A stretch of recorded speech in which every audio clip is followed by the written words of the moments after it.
I'm Jackie Quinn. I just wanted to make you feel like you were at home. Thank you. And Entertainment Radio. Where your dog hates you. My doggy loves me. So what does he do, bite you hello? He was a little hungry. Yeah. Twice she's got like a major gash on her arm and on her leg. Covered with Apaches. Is that your dog's name, Apache? Yeah, Apache. She's got a German Shepherd. Now, Suds, I found out this morning, and is this true or are you just making this up to make her feel better, that you got drug around by a dog? Oh, yeah, that's true. Yeah. I was drugged by a dog? I was like about 5 or 6. And what happened? It dragged me around in an alley in the snow for about an hour. Just had me by the pant. But at least it didn't crap in your arms like that cat when I was 5 years old. You had an arm I've had an aversion to pussy ever since. What, a cat crapped in your arm? Is that what? Yes. Oh, jeez. I was 5 years old. I picked up this cat down the street. I'm carrying it home in my arms, you know, just stray cat. Yeah. And it crapped right in my arms. Oh, God. Well, it finally felt comfortable. It was finally like a safe haven. No, it did not feel comfortable. It felt warm and squishy. No, I'm talking about the cat. Yeah. And if I have to see that damn turd spot again with that litter box, that plastic litter box. So, here we go. I see where this is going. Have you seen that? Yes, I have. I mean, those are like elephant turds in there. Right. What kind of a cat lays a bomb like that? But you see, that doesn't bother me because I haven't had a cat crap in my arm. Oh, well, I don't want to see any more cat crap. Harkens memory. Oh, you know, God. I got news for you. Had you or I or anybody invented it. Just the smell of that pussy. We could have bought this place had we invented that. Whoever, that guy's making a fortune. The cat crap box? Yeah, for every cat lover, they've got to have that. I would think. Listen, I don't have to have it. I was going to get one for my kids. What do you mean you don't have to have it? Isn't that... I don't know. Want that thing. How do you clean up after your cat? Huh? How do you clean up after it? Just step out the door. Oh, to the neighbors. Is that what you do? I don't know exactly where they do this, but... under the bed. Good. Well, you know, they dig a hole. Yeah. So, you know, it's kind of hard to see unless I go out and dig around under the bed. You know. Don't... He thinks it's just a baloney he hit last month. Don't cat people usually have litter boxes? Many do, Did you hear that Jeff High was hiding food in at the sales seminar in Orlando? I heard he was hiding it in his He hid a burger in his shoe.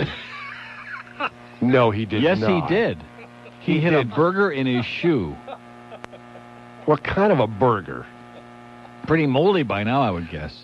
He hid and he put the shoe on? He hid a burger in his shoe and smuggled it into where? No, in the room. In the room. Right.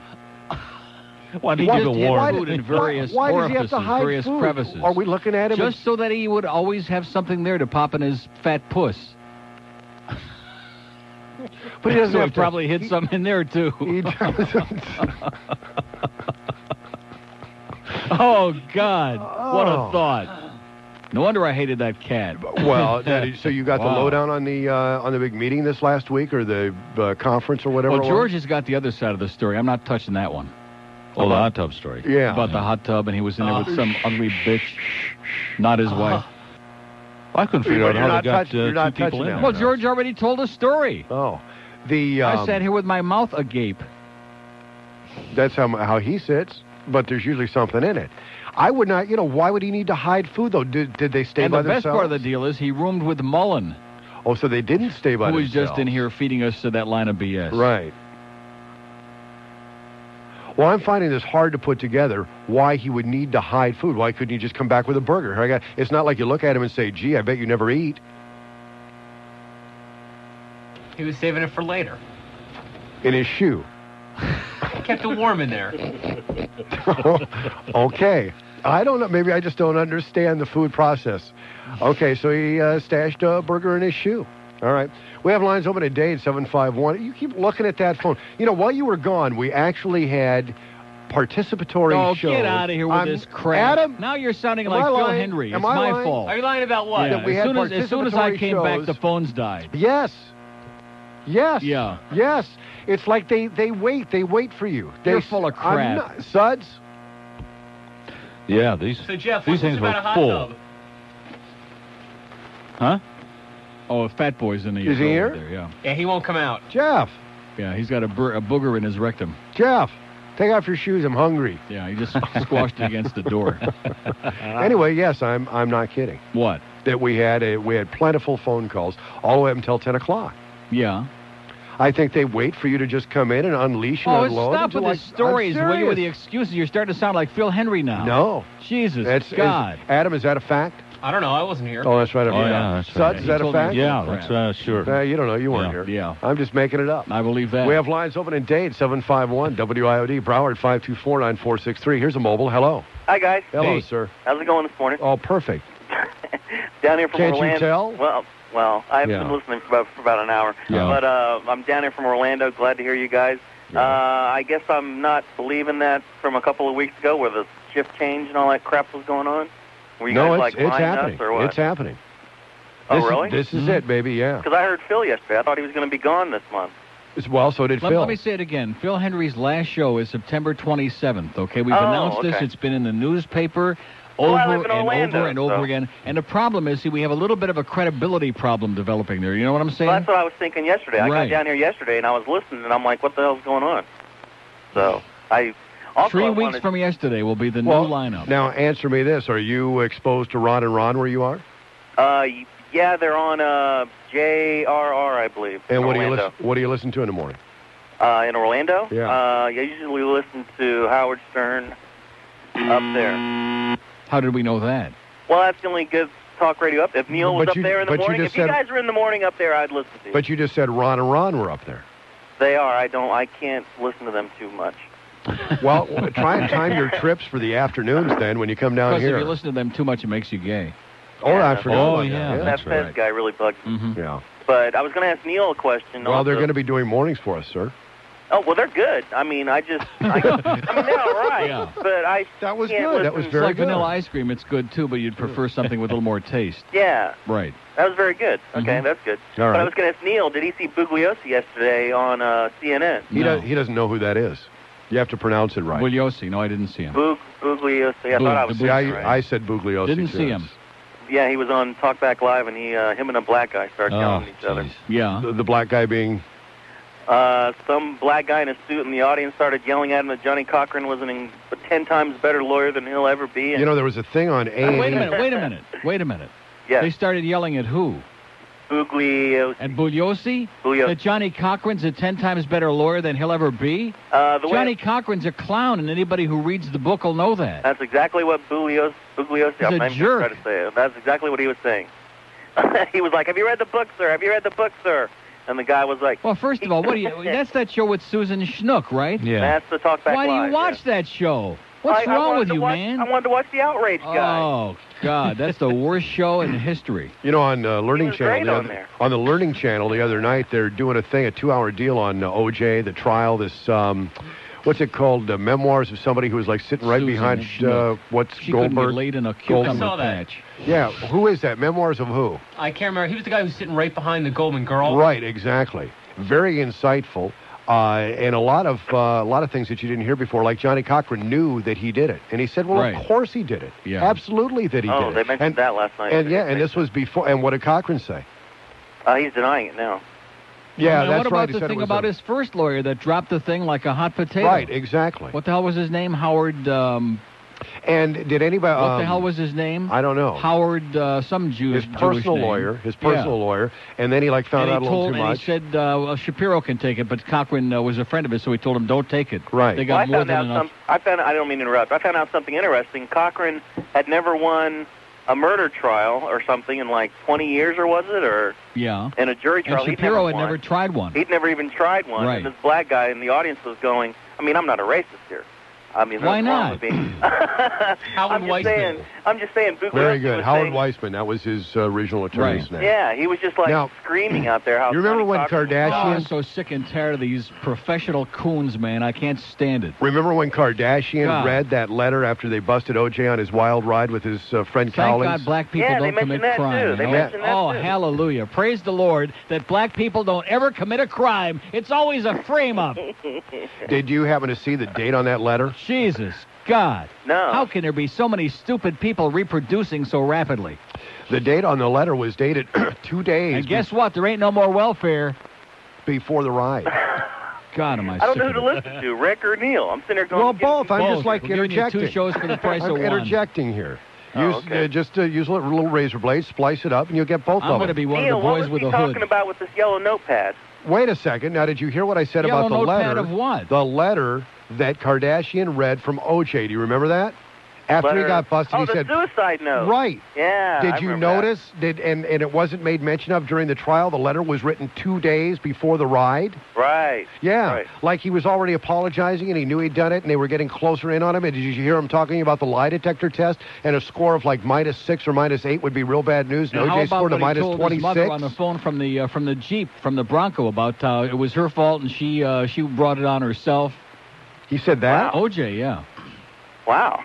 Yeah, I didn't know that's that. also in the book. Well, if you read the damn book, buy the book. if Phil Hendrie would ever bring the book back. I keep looking for a book we'll never by see that book anymore Bugliosi. now. I can't find Margaret probably stole it. Anyway, sir, what'd you need to know? Well, they were saying on TV his name was Bugliosi. I don't know what. No, it is not his name. His name is Bugliosi. Why Why do we go back through that again? What difference does it make what his name is? Because they said on TV this man is perplexed. Yeah, well, Susan Schnook, she would know how. She'd be the authority on it. Well, she kept cutting him off. I kept wanting to hear what he was saying. Did and he was perhaps... Like, we can't. We got to go to break now. Bye. Did he correct his name by any chance? He said, well, how did he pronounce? He says it real quick. Bugliosi. Well, that's because apparently the G is silent. And me growing up in Los Angeles for 20 years, he'd been referred to as Bugliosi. Why are you that's going what I used to through say. that again? Who cares how you pronounce the freaking name? Well, I believe this guy. He said he tried 30-something cases and only lost one. Yeah. And he never lost any other, I don't know, whatever. Is this a guy who said that if O.J. was innocent, then Ron and Nicole were still alive? Yeah, he said that yesterday, too. All right, got to run, pal. All right, thanks. Take care. not? All right, here we go. Who's this? You know who this is. Oh, then. Well. How you doing? Hi, Neil. Hey, Rick, Suds. Who? I came to defend myself. No, that was not a hamburger in my shoe. It was a piece of filet mignon that my wife attacked because I had a nice leisurely lunch down by the pool. Was this before or after your wife found out that you were in the hot tub with some strange woman? I was not in the hot tub with some strange woman. Who was it, Pat Mullen? No, it was Tom Denenberg. Yeah. No, hey, Mullen, I got to tell you, sir, Mullen's wife calls our room. It's 2:30 in the morning. I want to know if your wife always packs meat in your shoes for you. And I put it in my shoe just to pack it because I pack my own clothes. He packs his own meat. That's right. So you wrap your meat and put it in your shoes. It was in a Ziploc He'd bag. have to pack his own. Who else could find it? That's right. Was it? I'll leave on that note. Yeah. Well, anyway, wait a minute. So you're calling to verify it was not a burger, but you actually did have meat in your shoes. I had a piece of filet mignon in my shoe, yes. Told you. I am verifying that. Yeah, that and you smuggled in food and kind of hid it around the property? No, I did not hit around the property. I went ahead and I as soon as I checked in, I said I put my shoes on the floor in the closet. Mullen, being the neat And freak. he had filet of soul on the other one. That's right. Mullen, being the neat freak that he is, goes ahead and rearranges the closet because everything has to be in a certain order. Well, I got news for you. If I were rooming with somebody and I noticed their shoes were in a closet and meat was hanging out of them, I might make mention of it also. And pull out his meat. That's right. Yeah. But anyway, here I am asleep Saturday night, Friday night, Saturday morning, 2:30 in the morning. Mullen's wife calls. Yeah. And goes ahead, and I have to leave the room because they're having a discussion and an argument. So Why do you have to leave the room? What were they having an argument about? I have no idea. I didn't want to know. Why? Because it's none of my business. You actually got up at 2:30. You probably went to get some food. No, I didn't go to sleep till 2:15. I was out with Mark Strieger and some other folks from. Nobody would have left. That's his problem. So what's the story about the broad in the hot tub? There was no broad in the hot tub. There was a bunch of us swimming in the pool Thursday night, Friday morning. We're getting a ruling from the judges. Nah, overruled. No, sorry. But anyway. We heard there were two in the hot tub. One of them was you, and the other one wasn't. It was a female. Somebody saw two people in the hot tub, but it was just me. Okay, yeah. Anyway, now, by this phone call, did you expect to clear things up? No, because I had so many people tell me about this yesterday. I just thought I'd call up and say good morning. Oh, well, you have a strange way of doing it. And besides, I got some new sponsors for both of you, so I got to talk to them. Fine, leave some meat in his shoes and put them outside the door, and we'll talk to you later. It's 9:49. Probably won't do the spots anyway. So. I kind of like the fat Hank Goldberg better. At WIOD. So this will be what, September 30th, Monday? Starting to get pretty crowded back there. What? It's 9:53, 7 in front of 10 o'clock at WIOD. September 30th what? This show. No, whenever we move into the new building is the day that I'm doing that show. I'm not doing it in this building. Which is not an act. You know, I'm just. That's not an act of cowardice on my part. That's just an act of common sense. Absolutely, yes.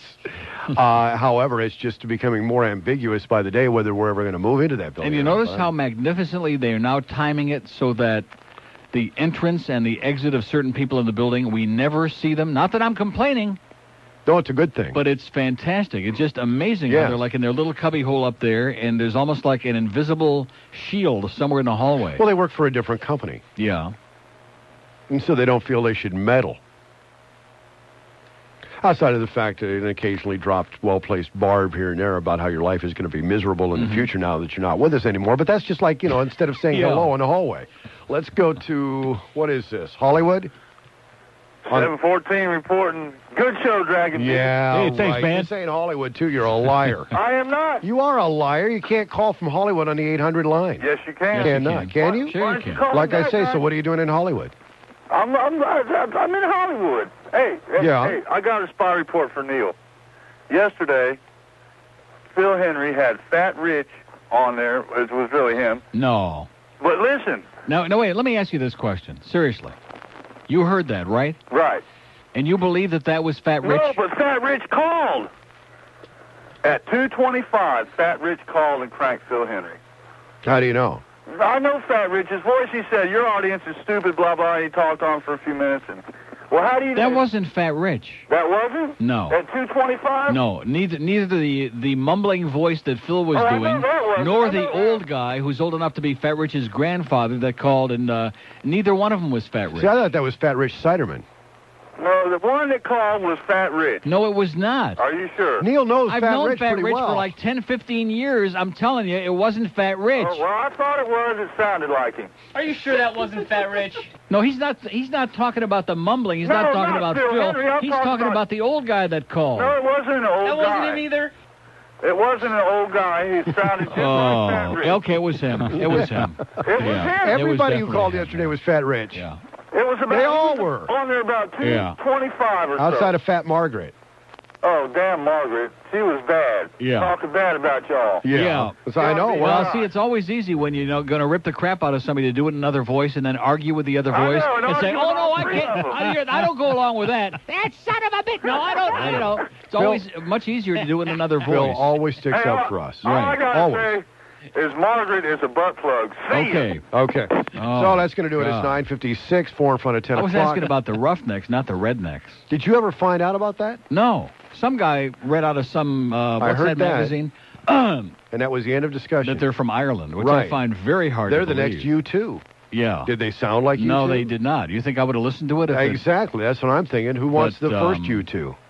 I can't believe that. Nobody knows anything about music here, at least not in this audience. Oh, that's a fact. Even the Pet Shop Boys, which I thought were very popular, a bunch of fags. Aren't they a big group here? Yeah, sure. They used to be. They, in fact, what do you mean they album. used to be?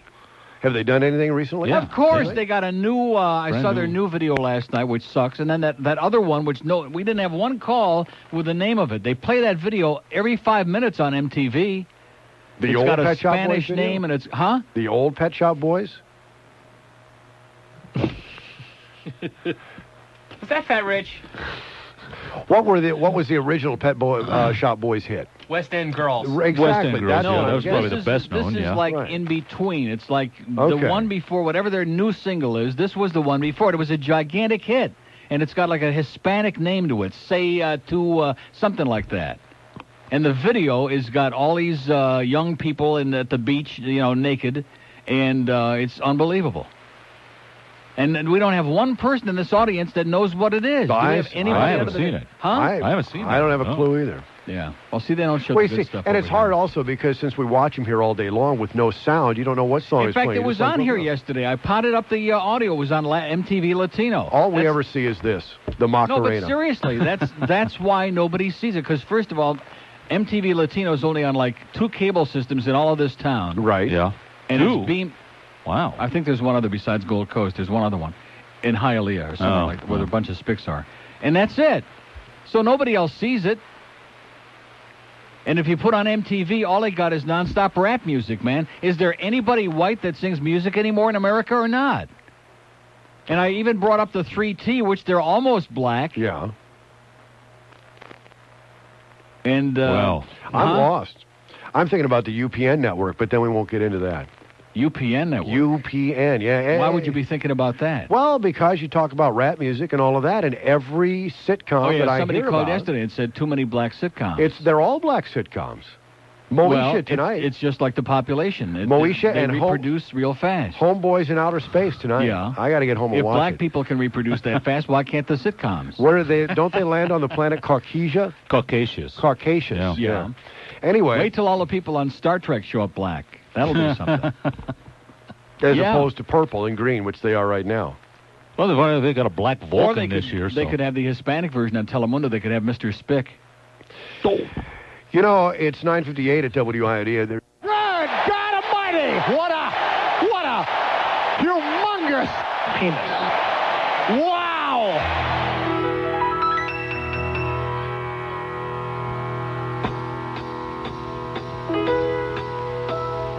In the forest, the quiet forest, the rabbit sweeps tonight. I sneak wide up, I get him tied up beneath the pale moonlight. My gun is wetty, my hand is steady, I've got him in my sight. Don't wanna kill him, just wanna dwell him. I hope he's nice and tight. As I weem away, I weem away, I weem away, I weem away, I weem away, I weem away, I weem away. I weem away, I weem away, I weem away, I weem away, I weem away, I weem away, I weem away. I wipe my dipstick up on his whipstick and thank him for the dance. But he's no weighty, he's white net baity in the river ends. As I weem away, I weem away, I weem away, I weem away, I weem away, I weem away, I weem away, I weem away, I weem away, I weem away, I weem away, I weem away, I weem away. That's what I call splitting hairs. What's up, Doc? What's up? My love muscle. Okay, 10 past 10. How come they had to ruin that with those rim shots? Boy, I hate people that use rim shots on bits like that thing that they do on ESPN radio all the time, that Tony Bruno, the one with that hyena laugh, or that forced fake hyena laugh, and all those rim shots, like they're sitting around trying to convince themselves that they're doing something funny. Anyway, it's 10 after 10 at WIOD. Happy Tuesday to you. And as little as we knew yesterday, it was very gratifying to be driving home yesterday and hear Margaret ripping me an ass. Started out ripping Rick and Suds and me, but then it kind of degenerated into ripping me. And then, of course, that fat Rich on the phone, mumbling incoherently. I guess the La Caja folds of fat were getting in the way of his diction. And it just was impossible to understand what the hell was going on. Thank God at least it wasn't Phil that was ripping us, because then I would have felt bad about it. But at least if it's Margaret or some other one of those voices, then, Phil can always argue with it and deny that he was the one that said it. I was telling Rick a minute ago that I have the feeling that maybe Phil is on target with this thing after all. I think these last 3 weeks here, before the sale goes through September 30th, could be a major verbal bloodbath. And quite frankly, that's okay with me. I mean, it doesn't bother me in the least bit. At least it's something to talk about, because there ain't nothing going on. Packers are going to win a Super Bowl. They looked awesome last night. We got the World Cup, the finals starting tonight in Philadelphia. We got Canada and the USA. And other than that, there's not. Then how come nobody called me yesterday to tell me, since I've lived in Plantation for a lifetime, that the Plantation Town Mall burned down while I was gone? Did you know that? Do you know which one that is? That's the one over there on Broward Boulevard, where CJ's Pizza, where I guess is the most notorious store in there. There's also was a Publix in there. I'm not really sure what the deal is, how much of it burned down or anything about it. Maybe somebody will call, or maybe not, as the case may be. But that's this audience. They're still too busy trying to figure out, about the Pet Shop Boys and what the name of that song is. Did anybody call yet? Listen, seriously, how is that possible?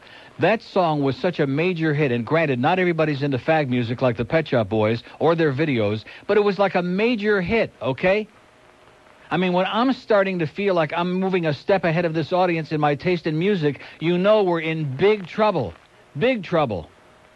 It was like a spick name. Say two, say three, say four, say a couple of Hail Marys, something like that. And nobody knows the name of that song? God almighty, you get the feeling like you're like in the wilderness, like you're speaking out there. Now, look at the phones now. Everybody and their brother, what's the name of it? Well, maybe they all know. Well, what's the name of it? Talk to one of them.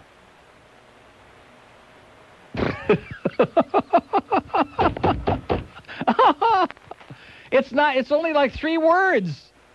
It's 3 words. It's like 3 Spanish words. It's a great song. Forget about the video and all the naked guys in there, which is really great. But what about the name of the song? Como tu te llama? No, get out of here. Como tu te llama, my ass. Peri como this. Oh, my God. I think Margaret had a point. You know what? 1013 at WIOD. Something Vida? Yeah, that's it. Now you're getting warm. Now you're getting close to it. Well, that's 3. He's the closest. Something Vida. You'd think that these... Well, see, the Spicks do know it, but they don't want to call in and tell us because then we'll know that they're closet cases, okay? It's okay to come out. They all sound the same anyway. What? They don't know?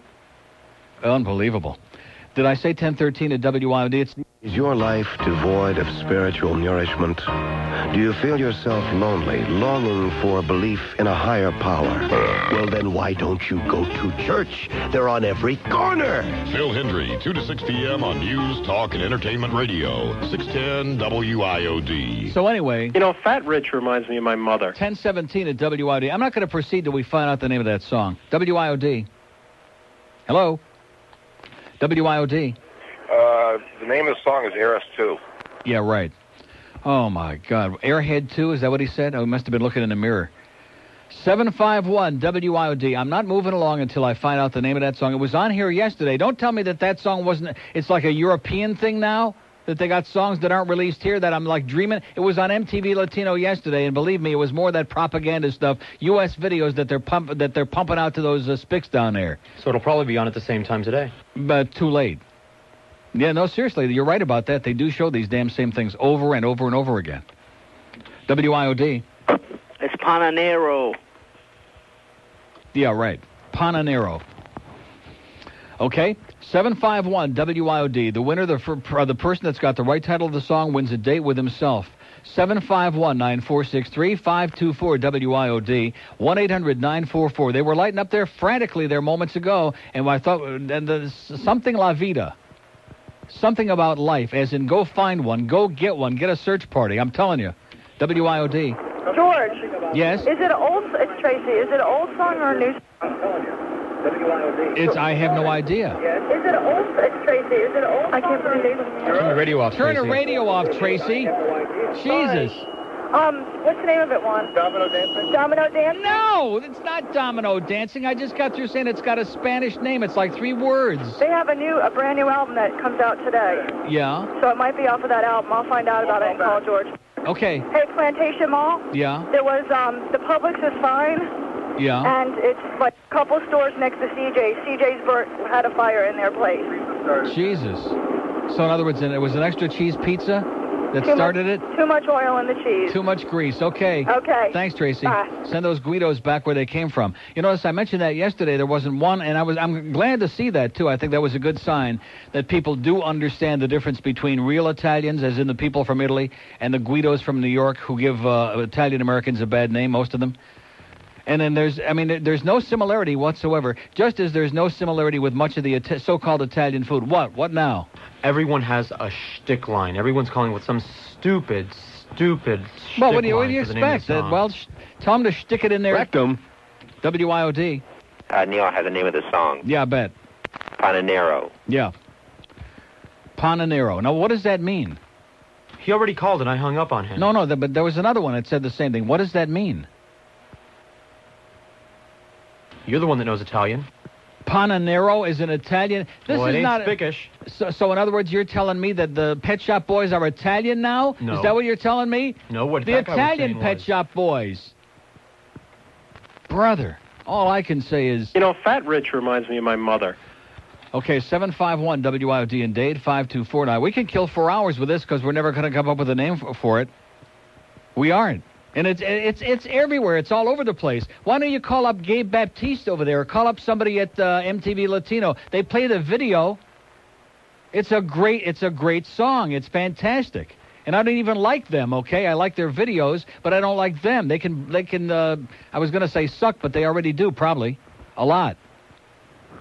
But it happens to be a fantastic song. And as usual, this crowd, and I can't blame you because when you listen to FM in this town anyway, what do you got? The same crap. Hello? Hello? Hello. Yes, sir. Hi. I'm sorry. The title is Say Avida for the Pet Shop Boys? Right! I think that's it. Say Avida. I think that's it. Thank you so much. You're welcome. All right. Oh, yes! Yes! Now, was that so hard? Was that so goddamn hard? Si Avida A. I beg your pardon? That's the way life is. Si Avida A. That's Thank you, Jeremy. And they keep repeating it over and over again, but it's a fantastic song. Is it an old song? Is it a new song? Has somebody got it? Whatever happened to all our music connections besides Tracy with that stale old stuff she sends us all the time? Whatever happened to that? What happened to our friends over there at Peaches and Herb and Specs and all these other people? Whatever happened when we used to be on the air? Anyway, thank you so much. That's the name of the song, and if I were you, I'd go out and buy it right now. I'd go out and find it, and I'd also probably bring one over here, and I'll play it over and over again. It's either that or Luis Miguel, one or the other. Or Enrique Iglesias. Boy, he is... there's another good cut, which I'm going to play today, by the way. Don't let me forget. The thing about... something about religion. What is that called?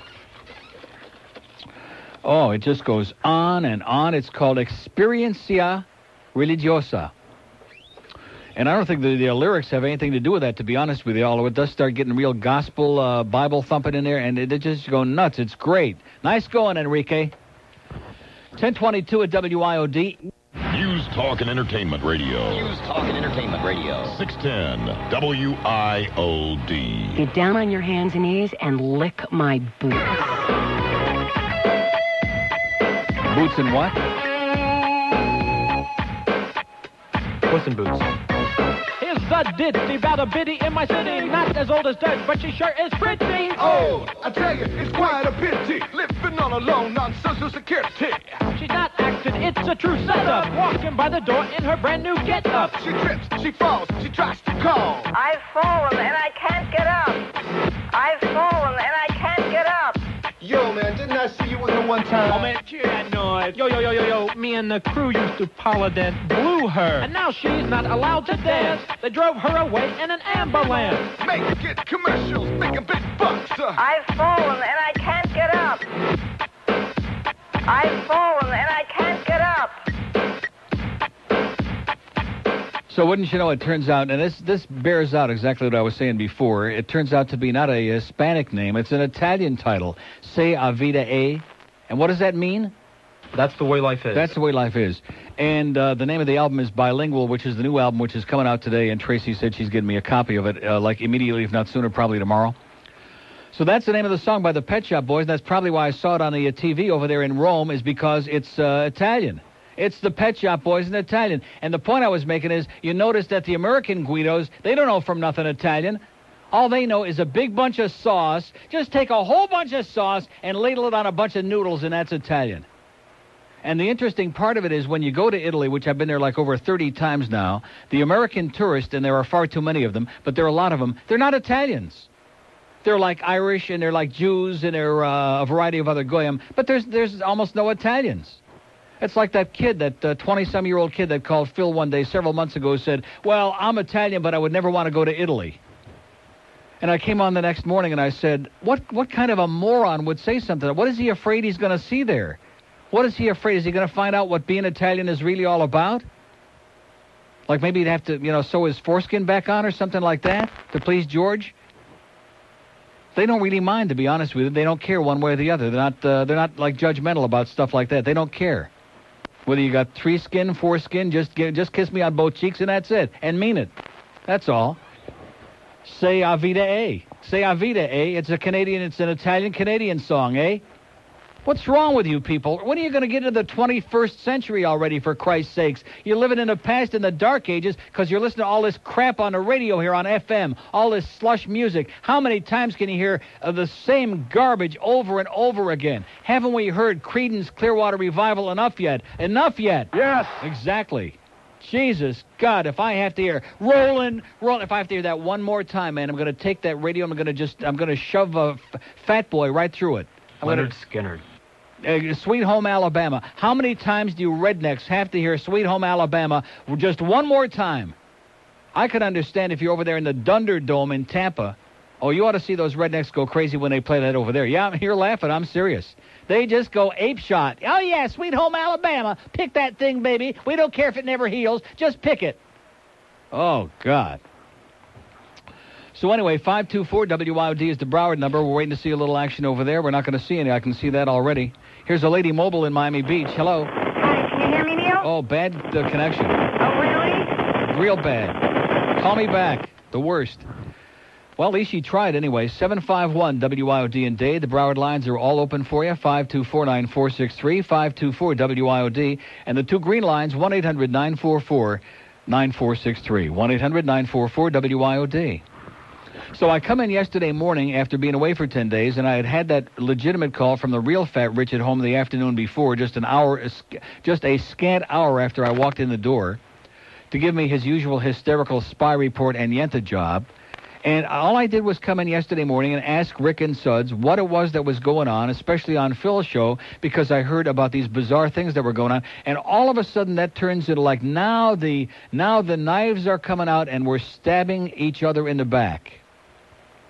So like I said, if it's going to be a bloodbath for 3 weeks, I mean, I don't really see any reason why it should have to be that. But if that's what people want it to be, more power to you. I have no problem with that at all. Here's Coconut Grove. Hello. Hey, Neil Radius, how you doing? Haven't called you in a long time. Hello? Yeah. Hey, what's going on? Hey, Neil, my day was... this is depressing.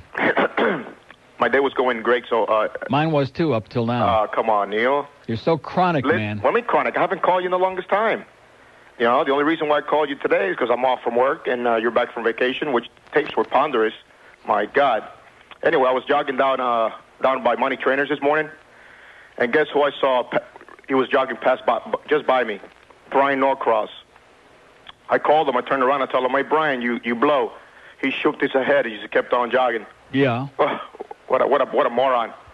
Neil, I was talking to a buddy of mine. He's a Muslim, and I've heard that the Muslim, people. The Muslims, you know, when they get married, all during their lifetime, the man or the woman, they don't see each other naked. That's why the woman carries so many, stuff on them. Schmatas. Yeah, whatever you call them. Anyway, so I asked this guy, he's a... Is this Muslims or Mormons? No, Muslims. Because the Mormons, have that glory hole in their underwear. Well, in their magic underwear, they have a little glory hole in it. Yeah, right. But these people, Neil, I didn't believe let's do one for Old Glory. I couldn't believe it, but this guy told me it was true. So I asked this guy, he's a good friend of mine, right? Yeah. He said, we're not supposed to see our wives naked. Why not? So I don't know. Just the girlfriends, huh? Neil, how about their boyfriends? No, nothing. Or the lady can't see the man either. Yeah. In other words, these people go through a whole lifetime, 30 years married or whatever, 40. So in other words, if Richard Nixon would have been a Muslim, Pat wouldn't have been able to see dick. Is that what you're saying? Exactly. Naked? Unbelievable. Yeah. Can you imagine, for a moment, let's say you've been living with Luis Miguel for a long time. Oh, Jesus. And you're not able to see him in the flesh? I sure wouldn't be wasting my time here. I'd see it. There you go. Unbelievable. I know my Braille, pal. I can feel my way around. Neil, in closing. Yeah. No es solamente Neil Rogers, es también un pajarraco. See ya. Take care. Okay, he redeemed himself with that little bird. We have an open line at Dade, 751. We have an open line on the blue line, 8 of them, 524-9463. That was something about Suds admitting that there's all that cat crap under his bed this morning, and he thinks it's just the smell of the bologna he had. People with cats, man, you need some serious assistance. I'll tell you that right now. And my aversion to pussy cats has been like, it wasn't just a cat that I had in my arms that crapped all over me when I was a little kid. It just every time, and you see cats that rub themselves up against your legs, and you think, boy, aren't they being friendly? They're not friendly at all. They're just horny little bastards, and they're just selfish, and they're obnoxious and eerie and creepy. Cats and the pussy and the people who are, what's the name of that book? Here's Miami Beach. Hello. Hello? Yes, sir. Hey, Neil. That Plantation Mall fire, it started in the pizzeria. An oven blew up. And Yeah. 40, that woman was crazy. Publix only got... What do you mean that woman was crazy? That The one was who said that- Tracy. She said... That was our good, close personal record friend, Tracy, that's sending me the album Bilingual by the She said Pet Shop a few Boys. businesses, 40 businesses burnt to the ground. Well, what does she know? 40. Yeah. Publix got a little smoke damage. That's it. 40 people. They were on the news. They were crying their eyes out. Businesses that built up for their entire lives were destroyed in 1 hour. Unbelievable. And it started in CJ's Pizzeria. And you know, every business owner probably ate there at one time. I would think so. Of course. Yeah. It's I've eaten there. It was okay. Unbelievable. It wasn't sensational. It was okay. You were away.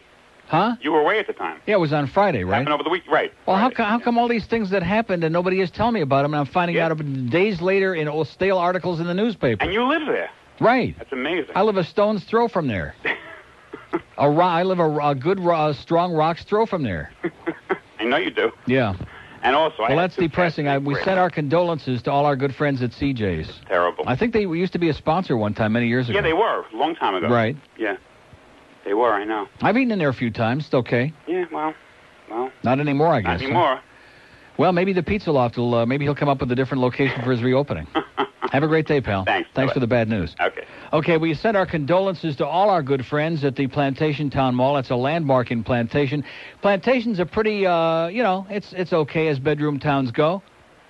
It's not really all that bad. It sure as hell got the crap beat out of Sunrise. It sure got the crap beat out of, like, Pembroke Pines. We don't have any Cemetery Village in Plantation or any acres. With all due apologies to George.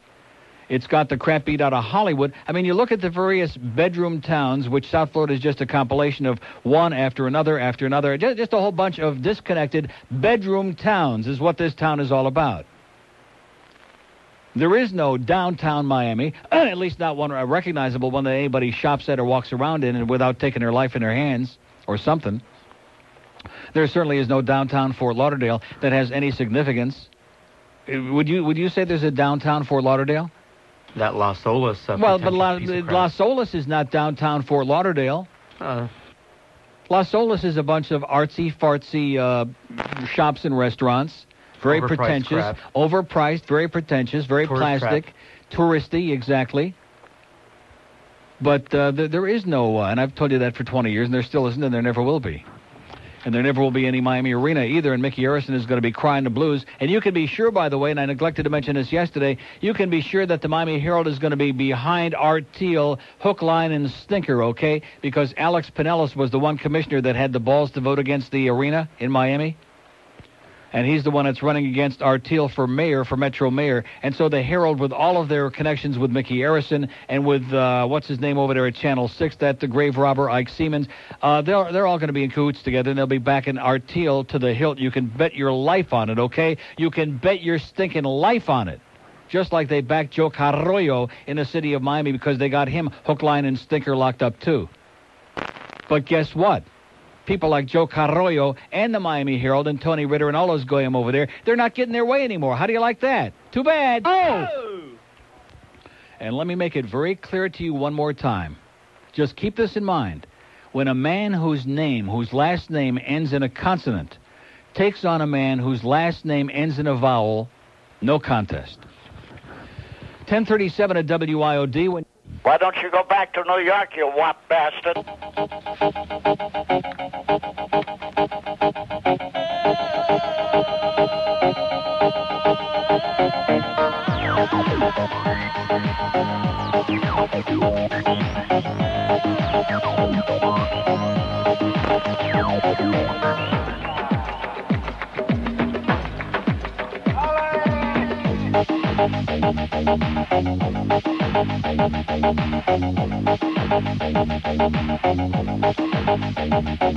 A greasy little Guido's talking to a wise guy fella. Said I went to bed with two girls at Bella Bishy Della.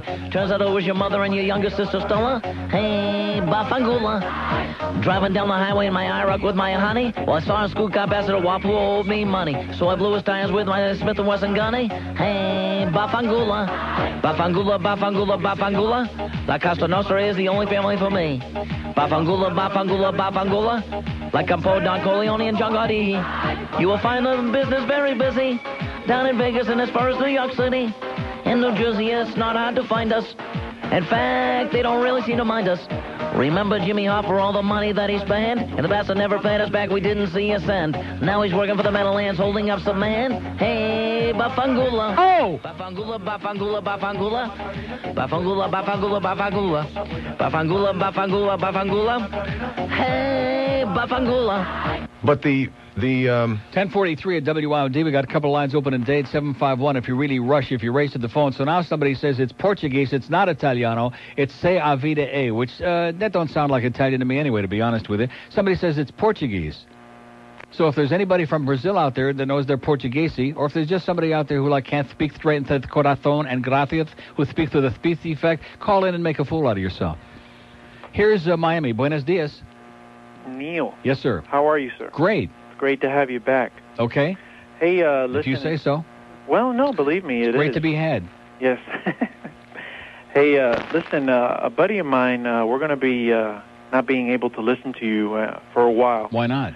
Well, we're both going to be starting the Fire Academy this coming Thursday. You're going to be sliding up and down those poles together? We're going to slide. Uh-huh. And I was wondering if, in our parting, if you could do us a favor and play that OJ parody that you got where he sounds really funny and whatnot. Yeah. Oh, man. Now, let me ask you this. Ask me. What do you, where is Fire Academy? Is it like here? Yeah, it is. Yeah, it's over by Miami-Dade North Campus. And you, live there? No, you actually move in there and you bunk up with each other? Is that it? No, we don't bunk up. We bunker up in the bunker gear. You hunker up in the bunker, yeah. Right. But we go there really early in the morning, 7 o'clock. And now, do they really grease that pole when you guys slide up and down it to avoid, grease burn? Exactly. Right. Whiplash. Yeah. They grease it up, and it makes us really be able to slip and slide. Uh-huh. And slipping and sliding. Wow. So, we just want to say goodbye, and thanks a lot for all the memory. Okay. Well, what do you mean goodbye? Well, I mean, goodbye. You're not coming anyway. back at the end of 16 weeks? Or what, are you going to go off and seek your fortune to be a fireman in Dubuque or somewhere? No. We just, goodbye for now anyway. And, hopefully... Hopefully by the time you come back, we'll be in our new building and get out of this mess, and we'll have a life. That's right. Hey, by the way, that Green Bay game was awesome. Oh, I'm telling you, Brett Favre last night. He was incredible. He was throwing passes into a crowd. I mean, he was pinpointing. Great. I won't say I've never, but I've seldom seen a performance like that in my life. He was spectacular. They look awesome. If anybody out there doubts that the Packers are the team to beat this year, they're dreaming. They did look really, really well. They did. They really did. And I'll tell you what, listen, we might be starting out anew, but don't discount our Dolphins. Yeah, well, Dave Hyde again stole my show from yesterday and writes a whole column in the paper today, repeating everything that I said yesterday about get a handle on the hysteria, don't get too carried away. And he's right. He's Dave, right. You're the original. You're the one and only. Okay, pal. You're the one and only. Good Thanks luck a lot, to you. and I'm going to go program my VCR to tape Moesha. Okay. All right, thanks. See ya. Two open lines in Dade, 751-9463, 751-WIOD. We're playing it right after the thing, okay? After we do our thing, he's got plenty of time. Just when in doubt, rule it out. So they're going to be sliding up and down the grease pole together. You think the fire department is kind of like paramedics? You think that most firefighters are, I don't want to say flaming. That's a bad choice of words. Huh? They look awful butch? Yeah. Well, that's because they got that big yellow hose they drag around. And they all have mustaches. No, they don't. A lot of them. Firemen have mustaches? And paramedics and dolphin trainers? No, paramedics don't have mustaches. Most paramedics are like punky little kids, like 20, 22, 24-year-old young guys, very pretty guys that wear that green gown.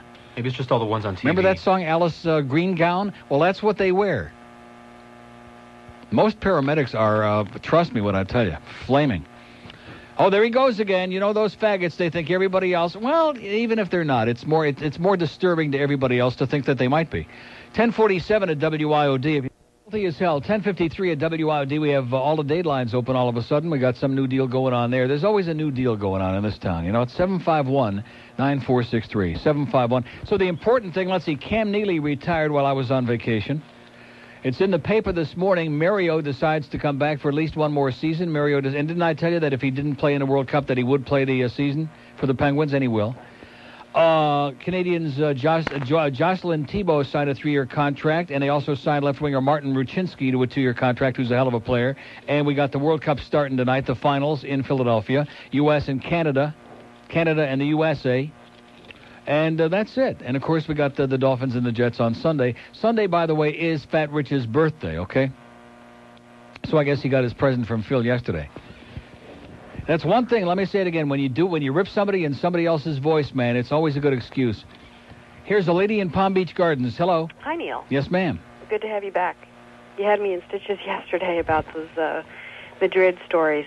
That was really funny. It's a very mediocre place. Oh, my God. Marginal at best. Did you see the article or story, I don't know if they ran it in the Sentinel and the Palm Beach Post, about the hoax that I guess went over the TV? I'll read it to you real quickly. Basically, they ran an ad about Independence Day, but they made it sound as if there were aliens coming into New York. Who's they? Let's see here, Telecinco Network, and they did it on Saturday and Sunday. Telecinco Network, yeah. Yeah, and basically people were calling in like all day Saturday and Sunday. It said that switchboards were going crazy because they thought it was real. Nice. So I thought, oh, God. I'm sure Orson Welles would be very proud. Yeah, they mentioned that. They probably have a meal or 2 or 3 with him. Exactly. But, yeah, it was pretty funny. I thought that you'd appreciate something like that. Uh-huh. Anyway, so... sounds like somebody running a tape of hurricane coverage in the middle of while everybody's panicking about a hurricane coming. Right. Yeah. Right. Okay, Neil. Okay, thanks. Thanks for the good news. Sounds grotesquely irresponsible to me.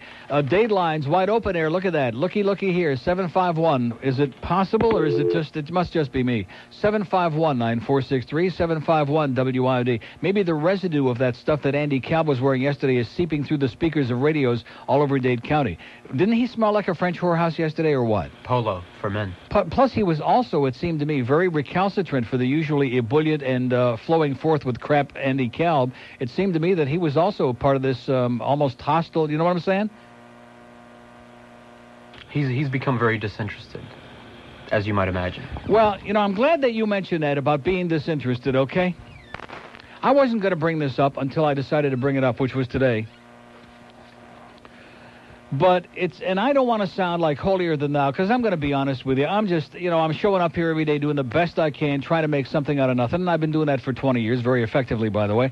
But, you know, you do the best you can.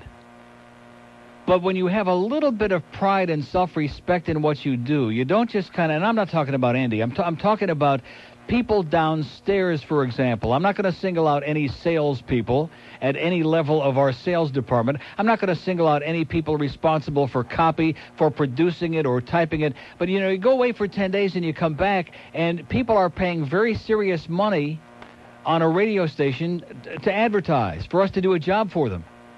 And even as difficult as it was in the past, before the station was a lame duck, as difficult as it was in the past to get certain people to do their job and give us some ammunition to work with and do an effective job for people that are spending their hard-earned money so we can do an effective job, if you're following what I'm talking about, as difficult as that was in the past, now it's virtually impossible because nobody cares.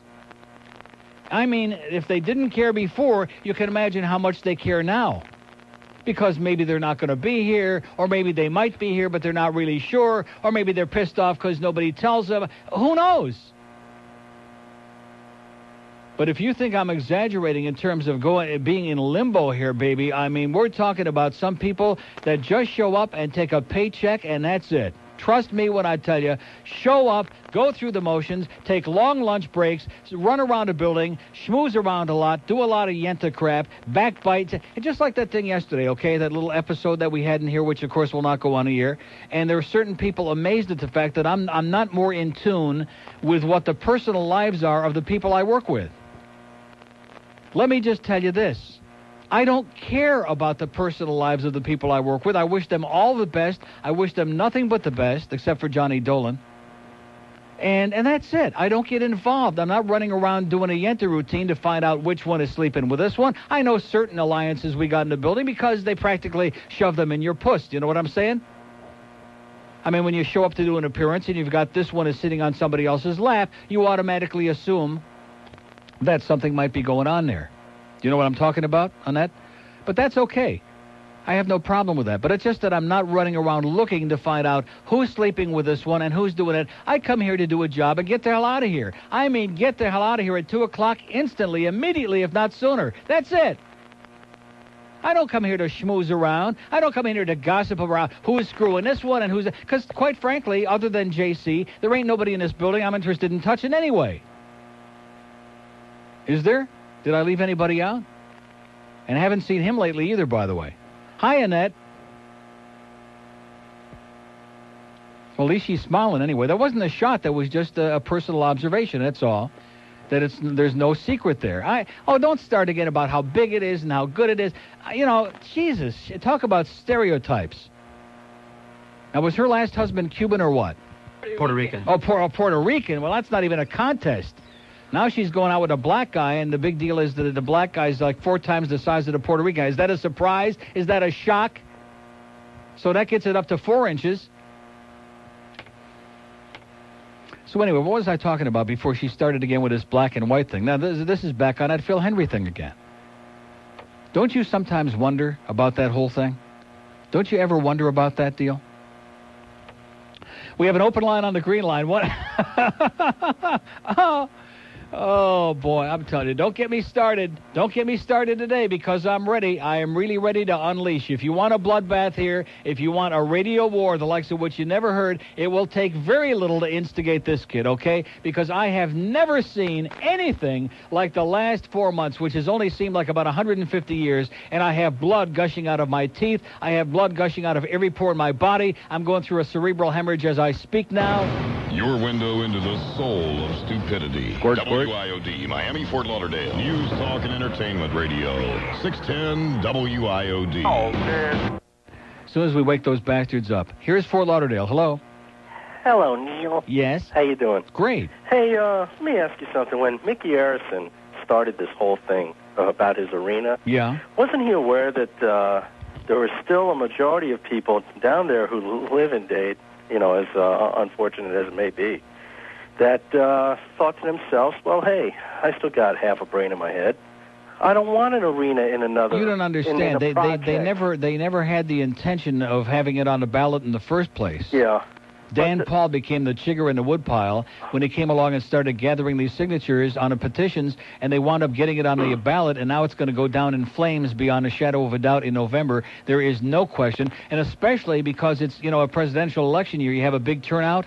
You know, the biggest turnout is always in these presidential election years. Oh, yeah. So it's going to go down overwhelmingly. I mean, it's going to take a beating, the likes of which nobody has ever seen, and they never anticipated that. The Herald people and Harrison thought they could slide this through with the help of assholes like Joe Carroyo and some of the, you know, politicians they have in their pockets, and they never thought that the public would get to vote on it. Yeah, because I'm sure there's more than enough people down there that'll still drive up this way when this arena's built. Yeah. You know, and that's about it. Okay. And remember, Hank hates you. Okay. What's going on there in Dade? We had a couple of assholes. Is that it? And that was it? 751-9463. They're non-communicative in Dade all of a sudden, huh? And we have an open line in Broward. 524-9463, 524-WIOD. Here's Fort Lauderdale. Hello. Hey, Neil. Yes, sir. How's it going? Okay. So you took a little vacation there. Yeah. Oh, well, welcome back. I'm at work, and I just wanted to be able to listen. You know, AM, computers, fluorescent lights, can't hear. Yeah. So that's AM radio, man. So that's another one of the great advantages of being on AM radio. People on the inside, most of them can't hear you. Plus, you get to know when it's storming outside. Yeah. But you do get that. You get that skip sometimes at night. Yeah, that's right. You get WLS in Chicago, WBZ in Boston, KDKA in Pittsburgh. All the great stations. See, this is the thing about growing up north is that people who were into radio, they got to hear what real radio was all about back then. You got to hear all these great stations, these 50,000-watt powerhouses from all over the country. People that grew up down here, when you turn the AM radio dial, all you get is no speak de inglés. Yeah, back when they from all over the Caribbean. Back when they had clear channel. Right. And, in fact, I could listen to 660, 770, and 880. Right. Oh, and William B. Williams on 1130. WNEW, yeah. Yes. Okay, Neil. And Herb Oscar Anderson. Oscar Anderson? On WABC. Oh, I left New York after a while. WABC was still a music station. What did I just get through saying? You think Herb Oscar Anderson was a talk show host? I don't remember. Herb Oscar Anderson was the anchor. He was the morning man. He was like older than Methuselah, but he was on in the mornings. He was like Carl DeSouza was on WBZ in Boston. He was there till he was 200 years old. You better get with it, pal. You better do some research. Get on that computer. One other thing, Neil. Yes, sir. Do you ever hear of Salty Brine? Who? Salty Brine and WPRO? No. Okay. Okay. Bye. Have a great life. Oh, God. What's going on here all of a sudden, man? We were just rolling along, singing a song, Don't Count Your Chickens Before They Hatch. I thought we had a captive audience pretty much today because it's another crappy day in paradise, baby. I thought we had a pretty captive audience here today. Wrong. 751 WIOD, Dade County, okay? We're waiting on you. WIOD. 524 WIOD in Broward. 2 open lines there. It's 11 after 11 at WIOD. News, talk, and entertainment radio. 610 WIOD. My vagina really gets my panties in a wad. Brrr.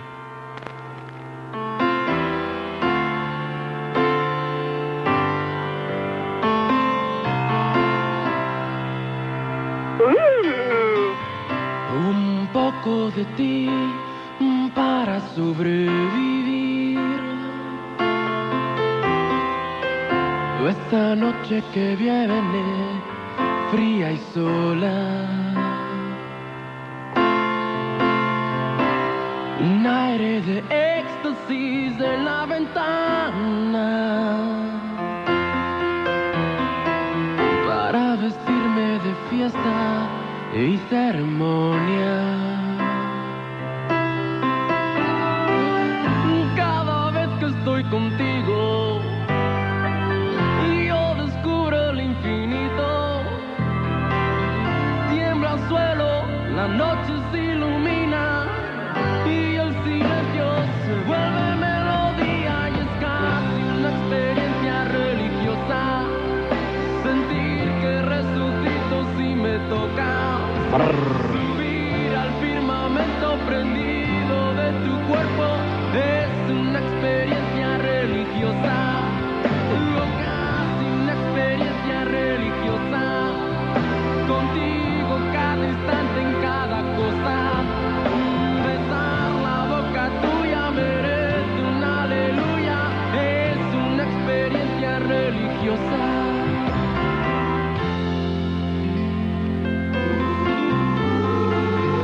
Vuelve pronto, mi amor, te necesito ya. Neil, God. Porque esta noche tan honda me da miedo.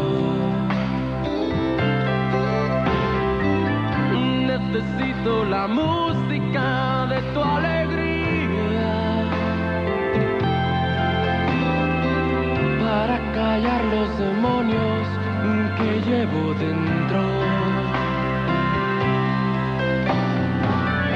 Cada vez que estoy contigo y ya no hay sombra ni peligro, las horas pasan mejor entre tus brazos.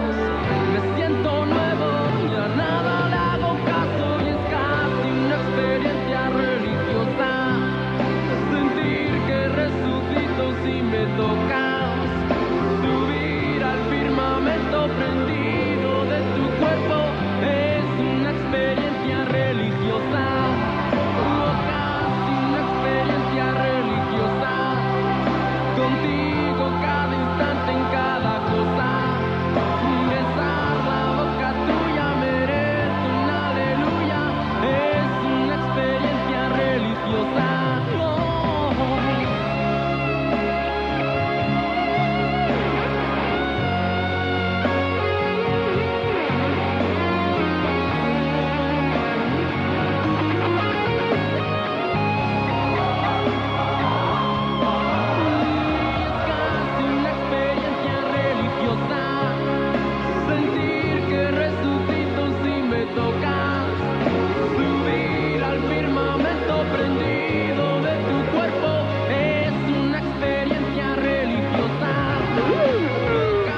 God.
Enrique, baby, that's it. Name him and claim him. You can have him.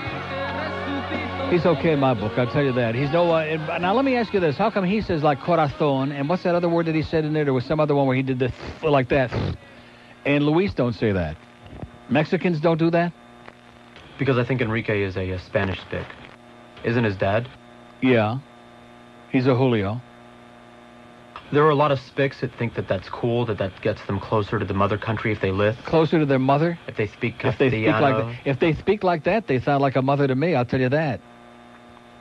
Mexicans don't do that, I don't think. They don't speak with a lisp. Only the Spaniards. Only the Spaniards. Yeah, I told you, they think gracias. All the people in the hotel, the guy at the newsstand, I went out and bought USA Today and tomorrow and the next day, it is gracias. And they got some crappy currency there in Spain, too. The coins. You know, in Europe, coins are much more of a big deal than they are here because they have larger denominations, like in Netherlands. And the Spanish coins are, like, big and heavy. So most of the Spanish men walk around all day with their hands deep in their pockets feeling the change, which probably is why they say gracias. Here's Plantation. Hello. Hello. Yes, sir. At least we can feel our change, but you cannot feel yours. Yeah. You faggot. Yeah. Get off them airways. Get off them Get what? off the airways, you faggot. What do you got, a sock? If you got a sock over it or what? Yeah, get over your airways, huh? You know, he waited for like over an hour to do that. That was pretty good. We have an open line in Dade, 751-9463. If I ever got off the airwaves, man, you'd have no life. Who the hell are you kidding, okay? Put it back in your pants and stop trying to lie to the public. Stop trying to pretend that you're not into this show so deeply. Your life revolves around it, okay? Every breath you take revolves around this show. You lying little spick. 524-9463, 524. Now we got Dade fixed a little bit. Now Broward went in the crapper. How do you like that? We just can't we can't balance it. We're trying to do a juggling act here today, man. We can't seem to balance our ass. 524-9463. That's the best we can do. Is that jackass in Broward? That's the best we can do? It is?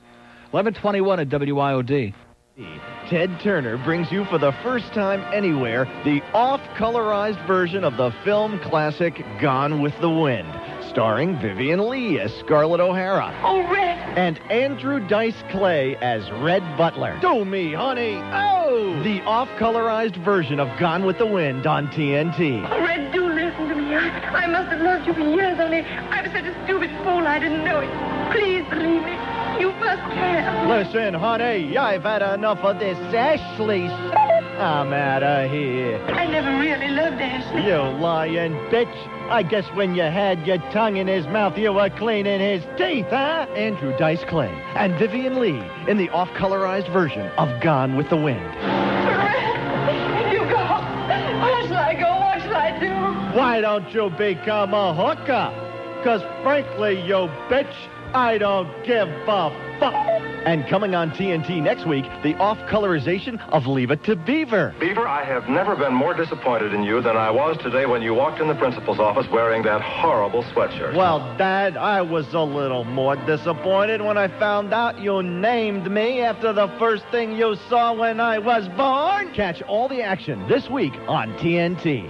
Okay, sure will. It's 11:26 at WIOD. We got 48 open lines in Dade, 72 open lines in Broward, and 178 lines on the green lines. I want to work on a station that's got 50,000 phone lines, man. I want to be on all over the world, and I want to just sit there and pump the numbers for 15 hours every day, over and over and over again. Never take a call. Just give the numbers over and over and over again. God, would that be great. Here's Pompano. Hello. Hey, Neil. Yes, sir. I agree with the last caller. I think that you should be... Yeah, Great. Another guy with doing a phony dice voice. Just good timing, too, right after we played that bit. Very good. Very original, too, man. Open line on the green line, 1-800-944-9463. Here's Hollywood on the purple line. Hello. Yeah, Neil. Yes, sir. Hey, I don't know what I would do without you, man. Yeah. Those people are crazy. I've been listening to your show for a long time. It's my first time calling. Well, see, people that have nothing to say, they figure if they call and they pretend that they're going to be, ripping me an ass, that, it's very clever. And then they can go to their little boyfriend and say, oh, did you hear me call that Rogers today? And I really ripped that faggot in the ass. And in the meantime, the next day, they're right back there at 10 o'clock with their hand between their legs listening to the radio. They don't know what they're talking about, Neil. We love you. Okay, pal. I wanted to make a shameless request. Yes. I want to hear that song, I Want to Wheeze. The one about the Jamaican guy. Oh, no. You got to be kidding me. Come you on, have Neil. to be yanking my femur, man. Why? You mean that piece of crap? Yeah, man. Okay. Okay, thanks. See ya. See ya. Sorry. So sorry he called, huh? I went down to Jorabi Stadium just to watch the Dolphins play. Drinking beer since 6 this morning. Plan on drinking the beer all day. Rectum. Got my seat on the ozone layer, 50 miles from the urinal. First quarter and the play is crucial. My kidneys are about to go. Oh no, I got to wheeze. I got to wheeze. Gallons are toting, my dentures are floating. Excuse me, please. If I don't make it to the John, a river you'll all be floating on. Break out the life rafts, get me another draft. I got to wheeze. I get to the nearest bathroom, but the line is 20 deep. I'm doubled over in pain here as the long line begins to creep. I forgot all about the Dolphins, and now they're about to score. I step out of line to watch it. In line steps 20 more. Oh no, I got to wheeze. I got to wheeze. Dolphins are winning, my head is swimming. Excuse me, please. If I don't make it to the can, I'll be a very drippy man. I got to run now. Boy, is this fun now. I got to wheeze.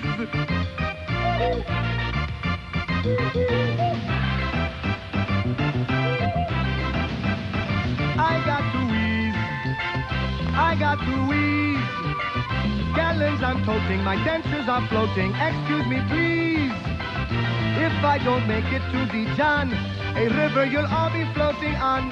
Break out the life rafts, give me another draft. I've got to wheeze. Dolphins are winning, my head is swimming. I've got to wheeze. If I don't make it to the can, I'm going to be a very embarrassed man. I'm on the run now. Boy, is this fun now. I've got to wheeze. Are you sure? 11:29 at WIOD. Happy Tuesday to you from all your friends, all your paisans, all your Gunnovum here at WIOD. Soon to be a division of Paxton. I noticed the clock up there on the thing, not the clock, but like the countdown number. They got to 20. The Bud clock. Now, what does that mean? 20 days? Oh, that's right. Today's the 10th of September. 20 days and 20 nights. And so it's going to rain. We're going to wash away our sins. It's going to be raining every night for hours and hours for the next, because it's an act of God, man. It's an act of... Neil, God! Right. And then on the 30th of September, that's a Monday, Ron and Ron will be on in the morning. We haven't really heard an awful lot of response to that. That was the cart requeuing. Just relax. Which, whose handwriting is that on there, by the way? It's not yours. You're lucky about that. It's that cart. Yeah, but wait a second. That one. So anyway, Ron and Ron will be on in the morning. I'll be on here in the midday just to piss off that spick that called before. And then in the afternoon, Rick and Suds are going back to the afternoon. How do you like that? And I wet my pants. And then we don't know after that. Yesterday, I thought maybe Andy Kalb would slip us a little inside information there about Defoe and what the latest poop is on the sports talk show, whether Defoe is coming or going or staying or in or out or whatever. But he was recalcitrant once again. And 8 to midnight will not be Dr. Laura, but we don't know what it is. And that's it. Can we be any clearer than that? Can we draw a diaphragm for you? And these people that are still calling up, like that one guy that called Rick this morning. Oh, after September came, I didn't know what was going on. I thought you guys were playing games and Phil was still on. Let me say it again. He'll be on till the 27th of August will be the last Phil Hendrie show on this radio station. And then the 30th of September, which is a Monday, starts the new lineup. And that's the name of that tune, okay? That's the name of Cancun. Here's Royal Palm Beach. Hello. Hey, how you doing? Okay, sir. You know, that Dr. Laura... Blows. She is brutal. Mm-hmm. She is. I have no... sometimes I hear these shows... and people tell me, oh, she's really big in some markets. Yeah, maybe like in Winn-Dixie, she's really big. I can't imagine any other market she could be big in because she's pathetic. Her answers are hostile. She's so amateur hour. I'm my daughter's mother. I'm my mother's whatever the hell that is. She wages psychological warfare on every caller. Right, exactly. Imagine... I know if I had a gun to my temple, if I was sitting in temple with a gun, I'd be chasing her ass, okay? Okay. Because she's the most depressing bitch I've ever heard in my life. And she's so, judgmental and self-righteous. Right, exactly. I mean, here are all these desperate people with their serious problems who are so desperate they're stupid enough to call a radio talk show bitch on a phone somewhere like she's going to solve their problems, and all she does is bitch them out. Remember Fatso, that movie Fatso? Yeah. Okay, remember when Dom ate the $40 with the Chinese food? Yeah. And he was sitting in the dark room, looking out the window? Get the honey, Junior. Yeah. If he picked up the phone and called Dr. Laura... Oh, trust me. He would have jumped out that window. He would have eaten the walls. And when Anne Bancroft came in and hit him with that umbrella. Umbrella? No, it was a... You ate the yoni! Yeah. Yeah. Hey, she's the most incredible actor. She is so intense. She's great. She is great. How'd you like to be a fly on the wall in that house with her and Mel Brooks? That would be... Yeah.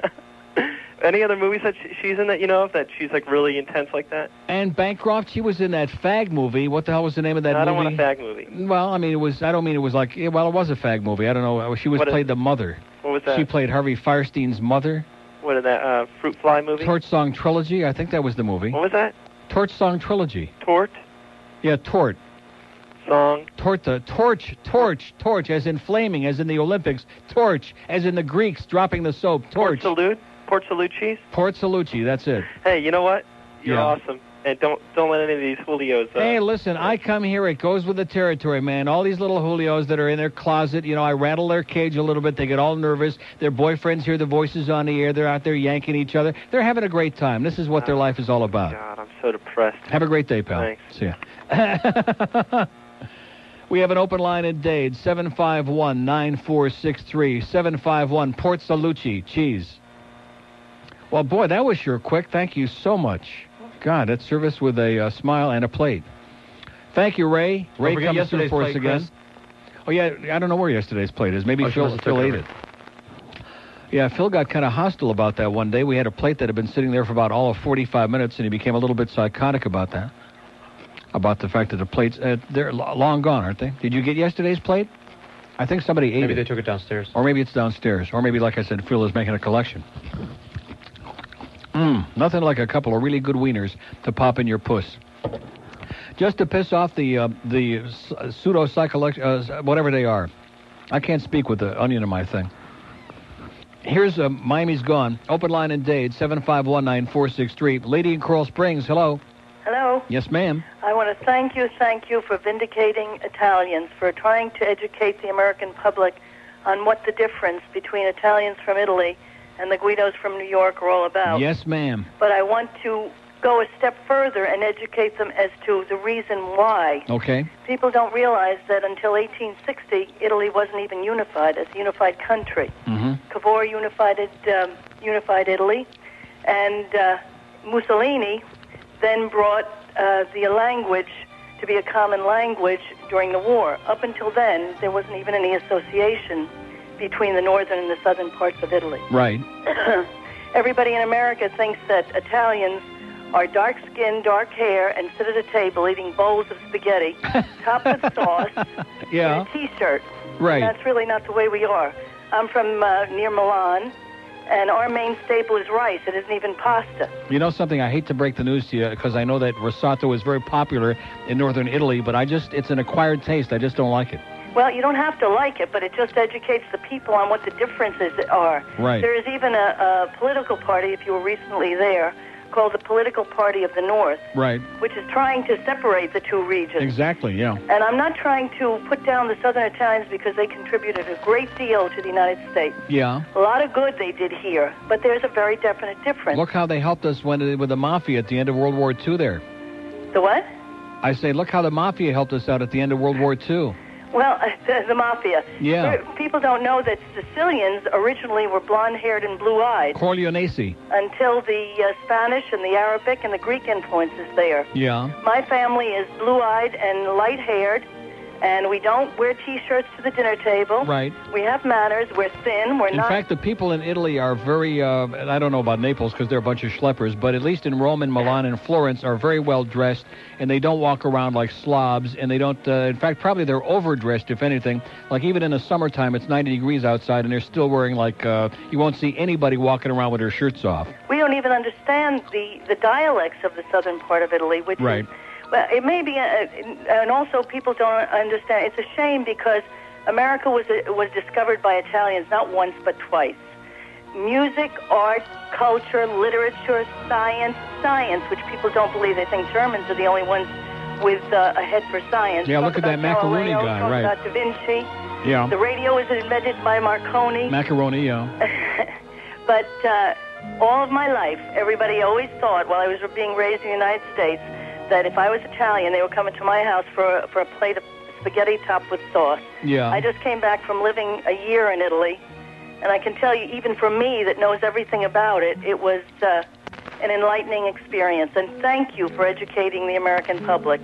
And arrivederci. Ciao. See ya. How do you like that? Oh, nice timing, too. We have an open line in Broward, 524. I'm waiting for some of those New York Italians to start calling in, the real stereotypes with the big gut, the big puppet. That's because you're eating the wrong food, baby. That's because you're eating the wrong food. You don't know Italian food from your... rectum. Exactly. And this lady is right. It's a whole different world there, okay? And so we were good buddies with Lucky Luciano at the end of the war, okay? And so he did help the Allies take over Italy. And yeah, and so the CIA did help the Mafia get back into power because they were all bent out of shape about the Red Brigade in the 70s because anybody that's comunista, we get psychotic about. So we liked the Mafia, we didn't like the comunistas, huh? How do you like that? And I forgot to bring in that book. Don't let me forget tomorrow. I got to bring in that book and tell everybody to go out and buy it, which they won't because they probably can't find it here. They'll find that the same place they'll find Say Avida A with the Pet Shop Koi. 11:38 at WIOD. We have an open line in Broward. So what was Fat Boy doing up there at the Pasta Loft, by the way? Was he up there sucking around for a free meal or maybe trying to sell a spot? Don't sell too many spots on his show, by the way, until after the 30th of September. We sure don't want to do more than 10. When we say Dolphins on radio, we mean Semper and Mad Dog. He's in for a touchdown! It's a score by the Dolphins! All right! Turn down the TV sound and crank up the Dolphins on the only radio station you remember when the Dolphins play. News, talk, and entertainment radio. 610 WIOD. So it looks like Andy's going to QAM. I asked him how things are going. He said, well, I got, I should know today about whatever he's got going. And I said, QAM, I think. And he gave me like a real nervous laugh. That's the telltale sign, man, when they give you the nervous laugh, that nervous smile. Like, oh, okay, whatever you say, they run out the door. So Andy's going to be going over to QAM to be a Rimmer's producer on a midday show. Here's Tamarack. Hello. Neil. Yes, sir. Yes, hi. I just wanted to know if you're going to be watching, I assume you'll be watching the start of the finals tonight. Yes, I will. Yes, and I tell you what, it's just a highlight of what's to come. I know it's going to be a great hockey season, and I can't wait because it's really better than the baseball or anything else that's out in there right now. Yeah. Boy, I was watching some baseball last night. Man, the games just drag on and drag on. I was watching the Oriole-Tiger game, which, is an important game for Baltimore because they picked up a half game on the Yankees. And the game just drags on and drags on. And then finally, 85 pitching changes in the same inning. And you think, oh, Jesus. And one good thing about that is you can turn over and watch another whole, like a quarter of a football game and turn back, and the pitcher's just ready to start pitching. You know what I'm saying? Yeah, well, that last night's football game wasn't any much to watch either. So. Yeah, but they look pretty good. Oh, well. Look out for the pack, I'm telling you. Yeah. They look pretty awesome to me. Well, I just can't. It's going to be a. And look at all those ex-Dolphins in it. They got Keith Jackson, and they got who dropped an easy pass, by the way. And they got Troy Vincent in there, and they got the Irving Fryer who got banged up. So, what do you think about the 3-game final? That's on the Eagles. Go 3 what games? is it? Do I think? How do I know? How do I know that? I mean, it looks like a good matchup. I mean, this is perfect. I don't think so. I think the U.S. is going to blow them out in 2 straight. Oh, you don't? I thought Canada had a good shot, too. I didn't think... Well, I'm not saying that they don't, but they haven't been playing with any great intensity. They had to get by Sweden in double overtime. Yeah. And they beat Germany 4-1, and Germany was real weak, and everything I read about that game indicated that they played with very little intensity. So, I don't know. Canada's just off their feet a little bit. Well, we'll see. That'll piss off Don Cherry if the USA beats the crap out of Canada. That'll really have him singing the blues. Yeah, I was reading the paper that says that's bad. The whole country would not like if the United States beats Canada. Right. That's why they were rooting in Ottawa for Russia to beat the U.S. the other night. Oh, They were. They were rooting for the Ruskies against the U.S. How do you like that? I tell you, they really show a lot of appreciation toward us, I guess. They just don't like us, and I can understand why.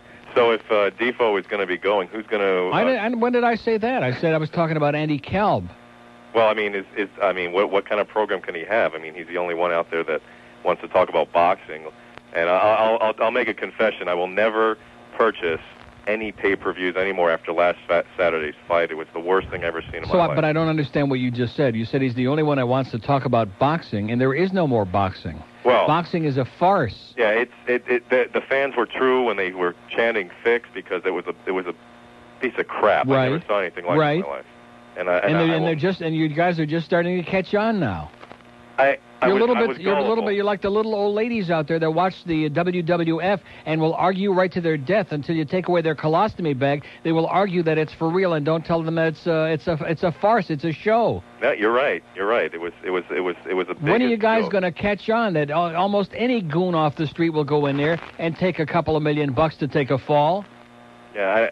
And the stupid thing I bought into that I didn't even realize that Don King was both fighters' promoters. How do you like that? Which makes a lot of sense. Again. Right. As usual. As usual. I got a request, Neil. I don't know what the African Americans are bitching about in this country, for crying out loud. White guys like you are subsidizing some of the dumbest people that were ever born, and whether it's the NBA, whether it's boxing, you name it, whether it's Mike Tyson or Don King, you're making millionaires out of ignorant people. What the hell are they complaining about? Yeah, that's true. God. Can I make a request? Yes, sir. Melanoma. Okay. Thanks. And have a great day. Bye-bye. Okay, that's number 17. This number 17, cut 21. What are you laughing about? Okay, boys and girls, let's see if the old man lost it in Europe, okay? Let's see if he came back and he's got any memory left at all. Of course, finding this number 17, it's easy to say that. In New York. What is it? What? Nothing. Here's this number 17. I'm not even going to look at the cue sheet. I'm just going to pop it in the thing and cue it up. How do you like that for confidence, huh? For confidence. Because I know deep in the bowels of my heart, deep in the heart of Texas, Barry Swisher says that Troy Aikman never showered with a guy. How do you like that, huh?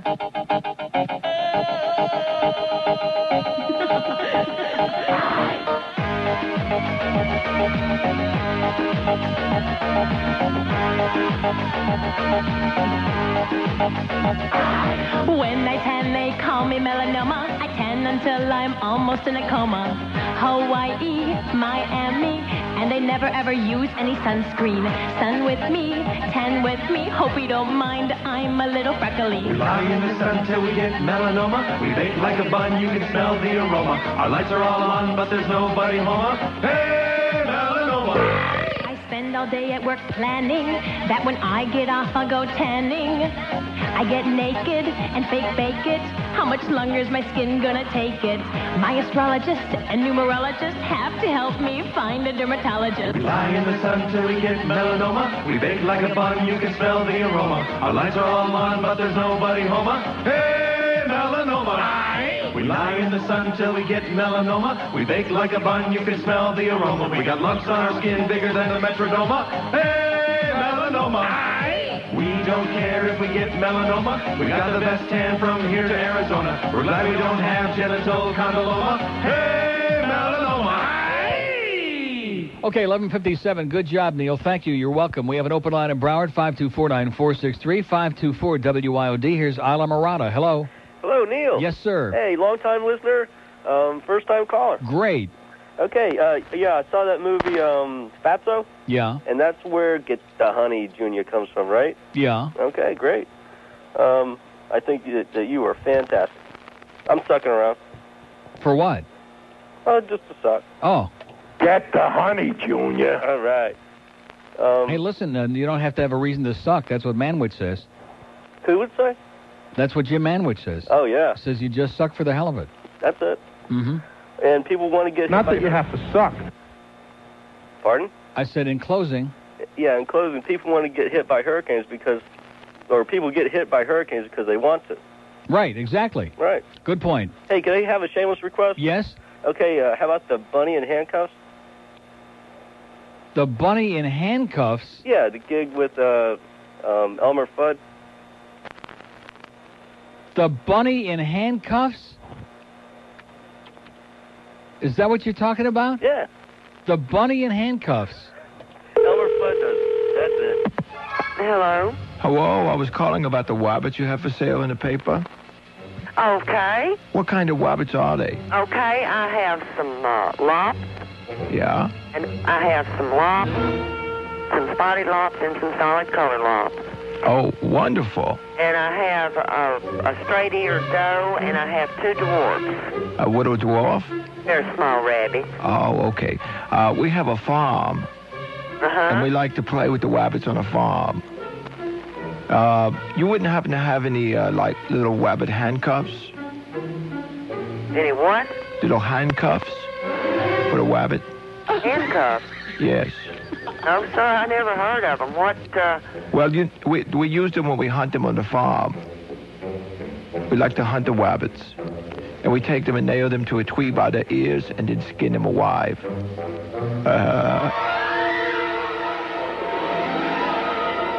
There was. Hello? No, if that's what you're going to do with these rabbits, sir, I couldn't say you a rabbit. Well, we have a little game we play called All Wabbits Must Die. No, sir, no, sir, no, sir.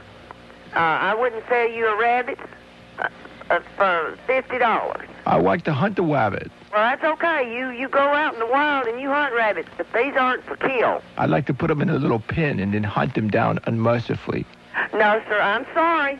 Couldn't say you a rabbit. Sometimes we even spear them through the head with a rusty water.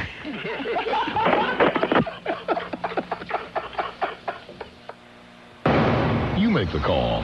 Extensive therapy for an hour of Neil Rogers. WIOD, Miami, Fort Lauderdale. News, Talk, and Entertainment Radio. 610 WIOD. What do you mean for on the air? What does that mean? Didn't I just tell you I wasn't going to put him on air? What do you want? I want what you're doing plugging that other place. What does that mean? You want to know what I'm doing? We shouldn't even be mentioning them. What, the Pasta Loft? I hear it's great. Yeah, it's disgusting. Annette, you know Annette from downstairs? Yeah. The lovely Annette? Uh-huh. She came up here last hour, out of the blue, and she said that she and her boyfriend had gone there, and it was great. And she said that all the guys that used to work for you when it was the Pizza Loft are working there now, including the chef, the cook. Not so. That's what she said. No. How about the waiters? What they did is they took the How about the waiters? There's a couple of waiters that are still there because they didn't want to travel up here, but they took the prep guys and dishwashers. And she said they got nice plush stick carpeting on the floor there, and it looks beautiful. Uh-huh. That's what she said. I'm not making this she up. Doesn't know what she's talking Were about. you listening? No. So, in other words, you heard the second. This I've is got like the 10 Phil phone Hendrie thing calls. yesterday. 10 phone calls in the last 5 minutes. Saying what? About hearing you plugging them. What do you mean plugging them? Or discussing I've them. never been there. Okay, good. Well, let's keep it How that could way. I be plugging them? Let's keep it that And then way. Fat Boy, your good friend Jeff High from downstairs, Fat Boy, he's over there right now trying to sell him spots. Well, tell him to be looking over his shoulder. For what? For a long-haired Jew? That's right. Yeah. Anyway, I just wanted to touch base. So if you get your ass going and get your place open up there, We're cranking as quick as we can. I just got finished with the Budweiser guy. We're going to have a Panther night here with glasses for the Panthers and Bud Ice and Neil Rogers, where you'll come out and we'll give away the glasses and everything. It's going to be great. We're tying everything together. What does that mean? What do you mean? What does that mean? Just what I said. What the hell does that mean? What I just said. We're going to have a Neil Rogers Panther night. How do you know at the that? Pizza Loft. How you're counting your chickens before they hatch? It seems to me. Uh-huh. You're taking an awful lot for granted here, Jeff Cohen. No. Yes? No, you said to me you're ready to come out when we open. Yeah. So? I've already come out. That was 20 years ago. It's too late to go back in. You'll have to do it again. Yeah. So when are you going to be open? Probably October 14th, Monday. And why do you care? Well, that's interesting, October 14th, because I think that's about 4 days after we're getting out of this building finally. Right. But It'll be close to why are you so concerned about the Pasta Loft? Why are you concerned about that? Just because the guy ripped off just because the guy ripped off your name? Ripped off my name, ripped off my logo, ripped off my employees, ripped off several recipes. Yeah. Okay, after 20 years, said, see you later. If you could make it, I can make it. Yeah. I mean, that wouldn't bother you at all, right? I didn't say that. I'm just asking, forget about me. We're talking about, I'm not in the food business, okay? All right. Well, that's why, and the way it was all done. Yeah. So, in other words, if this guy wants to buy spots on his show, we're not going to do them? Is that what you're saying? Well, I would hope not. Why not? Huh? Let me ask you this. Are the people from Flagler Street, the people from the hood, are those people going to come up to Loman's Plaza in Broward? Sure. They are? They're going to drive all the way up? When they have their own name and they have their own logo and they're doing their own thing, I have no problem with them advertising with you or anybody else. Yeah. But as long as they're infringing on my trademarks. Yeah. How's that lawsuit coming? Oh, it's coming. Good. But they chose to open up under that name, and they. So what are you upset with me about? You should be calling Annette downstairs and ripping her an ass. Well, What is she doing eating in there in the first place with that Dan Trouser Trout boyfriend of hers? Well, when we come to feed your company, when you move up closer to here, make sure you point out who these people are. So I'm sure not to feed them. She's not going to be there. Oh, that's from the... okay. I don't think. Where the hell did George just run away to? George just vanished. I was going to ask him if Annette's coming. Mm-hmm. And he'd be the one to know about that. Right. Where the hell is he? Is she, Annette, going with us or not? She doesn't know. Oh, she doesn't know. So I think there's It's hard to bring a brown lunch if there's some leverage for you right there. Uh-huh. In other words, she's in limbo. She's on the line. Right. So I'm just, I'm not going to plant any ideas, any seeds in your brain, but there you go. Right. Whatever contacts you got, you can get even now. That's it. Although we do like Annette a lot. Uh-huh. Well, Neil, you have a wonderful day. I appreciate and her dark-complected fiance. What do you sound like you're grousey. Yeah, well, What? Huh? I know what? Hello? Yes, I'm speechless. What is it that I know? Nothing. You've lost your sense of humor. I think that's what it is. Well, yeah, you got that right. Okay. You got that Butch right. up a little bit. Okay. And Happy New Year. You too. Get out of here. Bye. Oh, my God. Sways with the wiggle when he walks. Sways with the wiggle when he walks. Rectum. What is love? Big Mitch Lewis and his ponytail. The cutest ponytail that sways with the wiggle when he walks. What is love? Woody Graber and his ponytail. The cutest ponytail that sways with a wiggle when he walks. What a lovely hair arrangement, really knocks me off my feet. Can't deny that when it's tied back, it makes him look so sweet. What is love? It's Jeff Cohen and his ponytail. We'll wake you out. The cutest ponytail that sways with a wiggle when he walks. Sways with a wiggle when he walks. Sways with a wiggle when he walks. Oh! Sways with a wiggle. Okay, 12 minutes after noon at WIOD. Dr. Laura has moved. Instead of playing at midnight, we've brought her nails on the blackboard advice to evenings. 8 p.m. on News, Talk, and Entertainment Radio. 610 WIOD. Please be quiet and let me finish. Please be quiet and let me finish. You jackass. Okay, 12:15 at WIOD. We have an open line in Dade. We got one in Broward. So what do you think about this pizza war that we got going on, huh? We got the radio war on the inside here. We got the pizza war on the outside. We got Jeff Cohen with his ponytail who thinks he knows something about Italian food. We got this other grave robber up there who's trying to rip off the name and reputation of the place and evidently doing a pretty good job because Annette said the place was packed. She said it was jam-packed, and she said people were eating like hand over fist. They were shoveling down the food. Didn't she say something about shoveling in their puss? Something like that. Not that I want to get Jeff upset or anything, but it's just amazing how some people, just relax, okay? Take a deep breath. Get your joint finished up there. We'll make you another few $1 million. You'll buy another big house, and life will go on. Just relax, okay? And sue their ass. Don't get me involved in the middle of it. Just sue their damn ass. That's all. Here's, no, I can't, no more. No more. Get a job, get a life. Okay, how you doing, Neil? See ya. Dave the Cop. First, it's Jeff Cohen. Then it's Dave the Cop. Then we had Radius. I want to talk to some different people here today. We had just about every line lit up on the board until Ponytail calls in here and decides to set the agenda on this show and screw up my life. We were smoking. Look at what we got now, man. We got squat. We got 2 open lines in Dade. We got 2 open lines in Broward. We got 185 open lines on the Green Line. We actually had the makings of almost an hour here going on that phone. And this guy calls up and puts us into a coma because he's petulant since Annette and her black boyfriend ate up there at the pasta, whatever that place is. And how come I missed 8 episodes of Guiding Light? And it's not going to change. I just can't find a real Guiding Light person out there. That's the problem. I missed 8 episodes. I come back, and of course Vanessa, we know, didn't get killed in the car, but they Zach and Vanessa let everybody think that she got killed. That much I can figure out for myself, okay? And now Vanessa's going to this place out there with the Amish or the Amish or whoever those people are. Everybody who's either dying, it's like when Reva was an angel for a while there until she got traded to the Royals. And they all wind up going out there. And she comes knocking on the door, and they all think that she's dead, and they're getting ready for the funeral, and it's very sad. And Billy comes back. They let Billy out with a bottle of booze. They let Billy out of the slammer, and he's got one of those things on his hand. What do they call those things? Where they let you out of prison for... Oh, yeah, the things. Like a monitor. The monitor. Yeah, it's like a monitor. And then his son, little Billy, comes in, and he's, hey, Dad, what's that on your wrist, Dad? Oh, Jesus. And Billy says, give me another drink. Let's have a drink. But in the meantime, nobody's filling me in on the 8 episodes I missed, which again goes to show it's par for the course. They're just not friendly. You get on the elevator at Miami International after we finally found our way to the elevator there, to the moving escalator. And here's a guy on there with 2 bratty little kids, about 5 years old.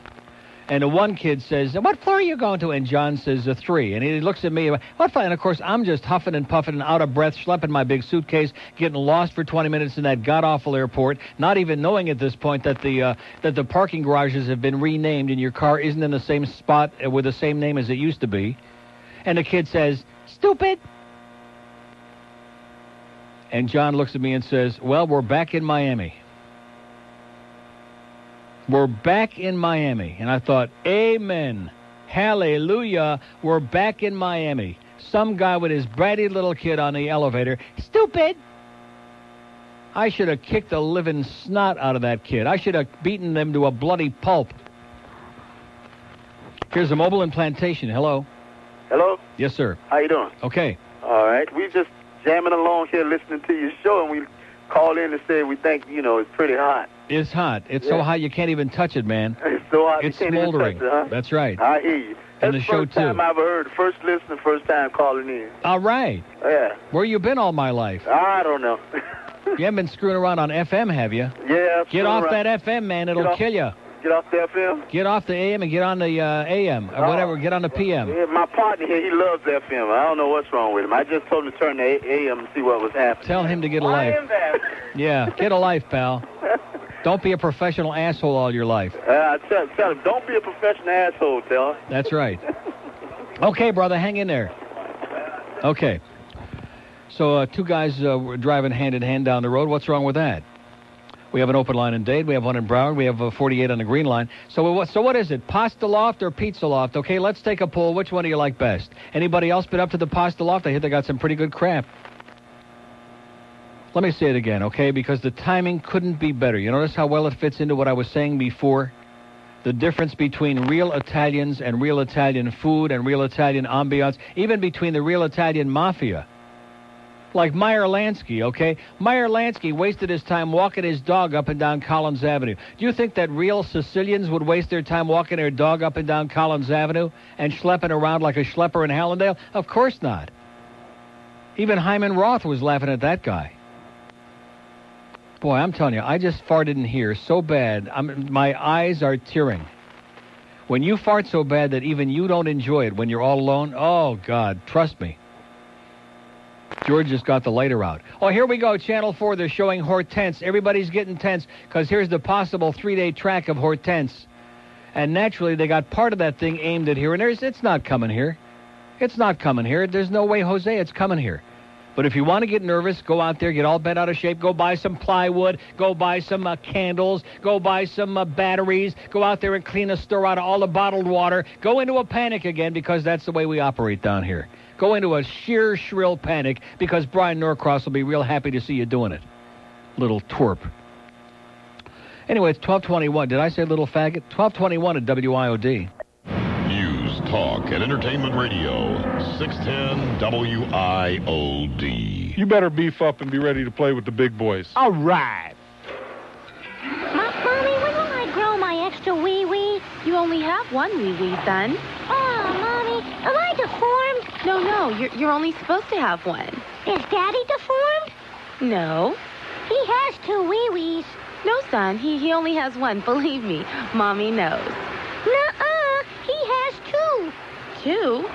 Yeah, a little one he pees with and a great big one he brushes the babysitter's teeth with. 12:25 at WIOD. Happy Tuesday from your paisans at WIOD. I got two faxes here, which it's kind of interesting how they kind of tie in together.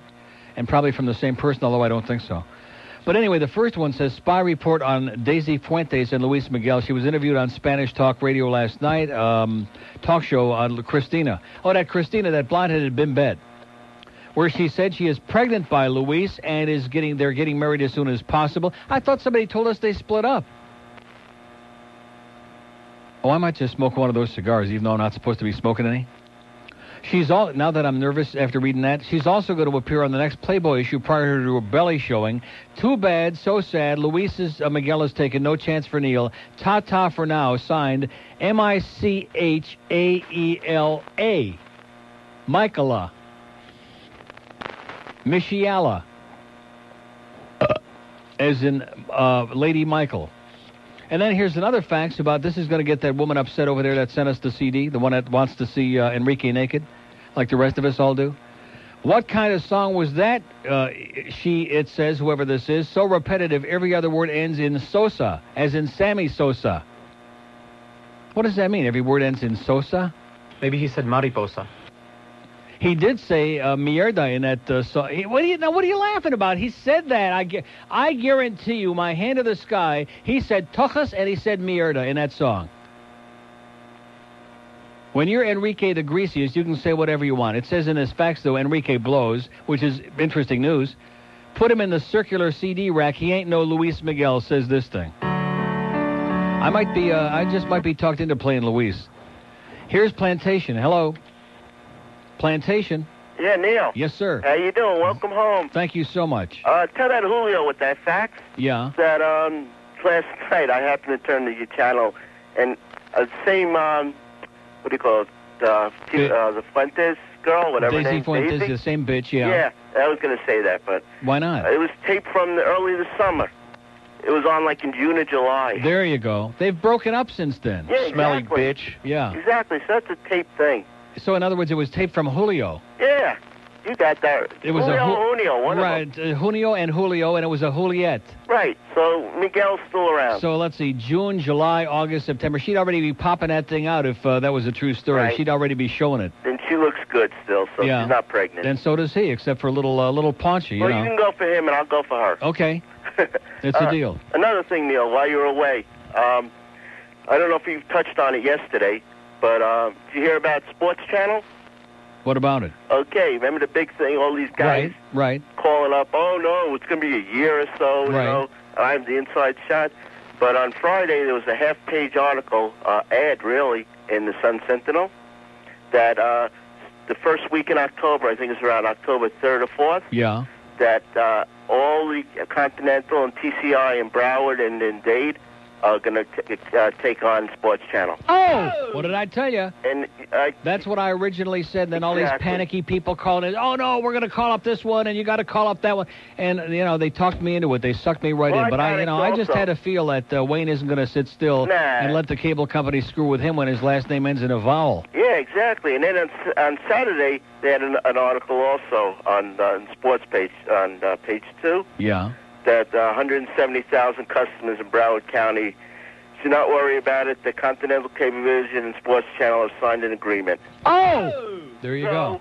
We're going to be able to see the Dolphins, the Panthers, and the boring Marlins. And maybe we can lose the Food Channel. Yeah, hopefully. There you go. Okay.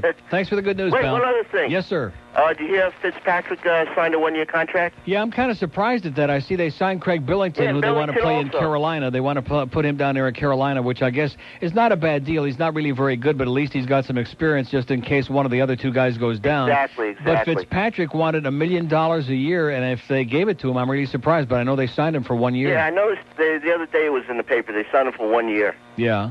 But So- it didn't say the amount? No, they didn't go into any details or anything.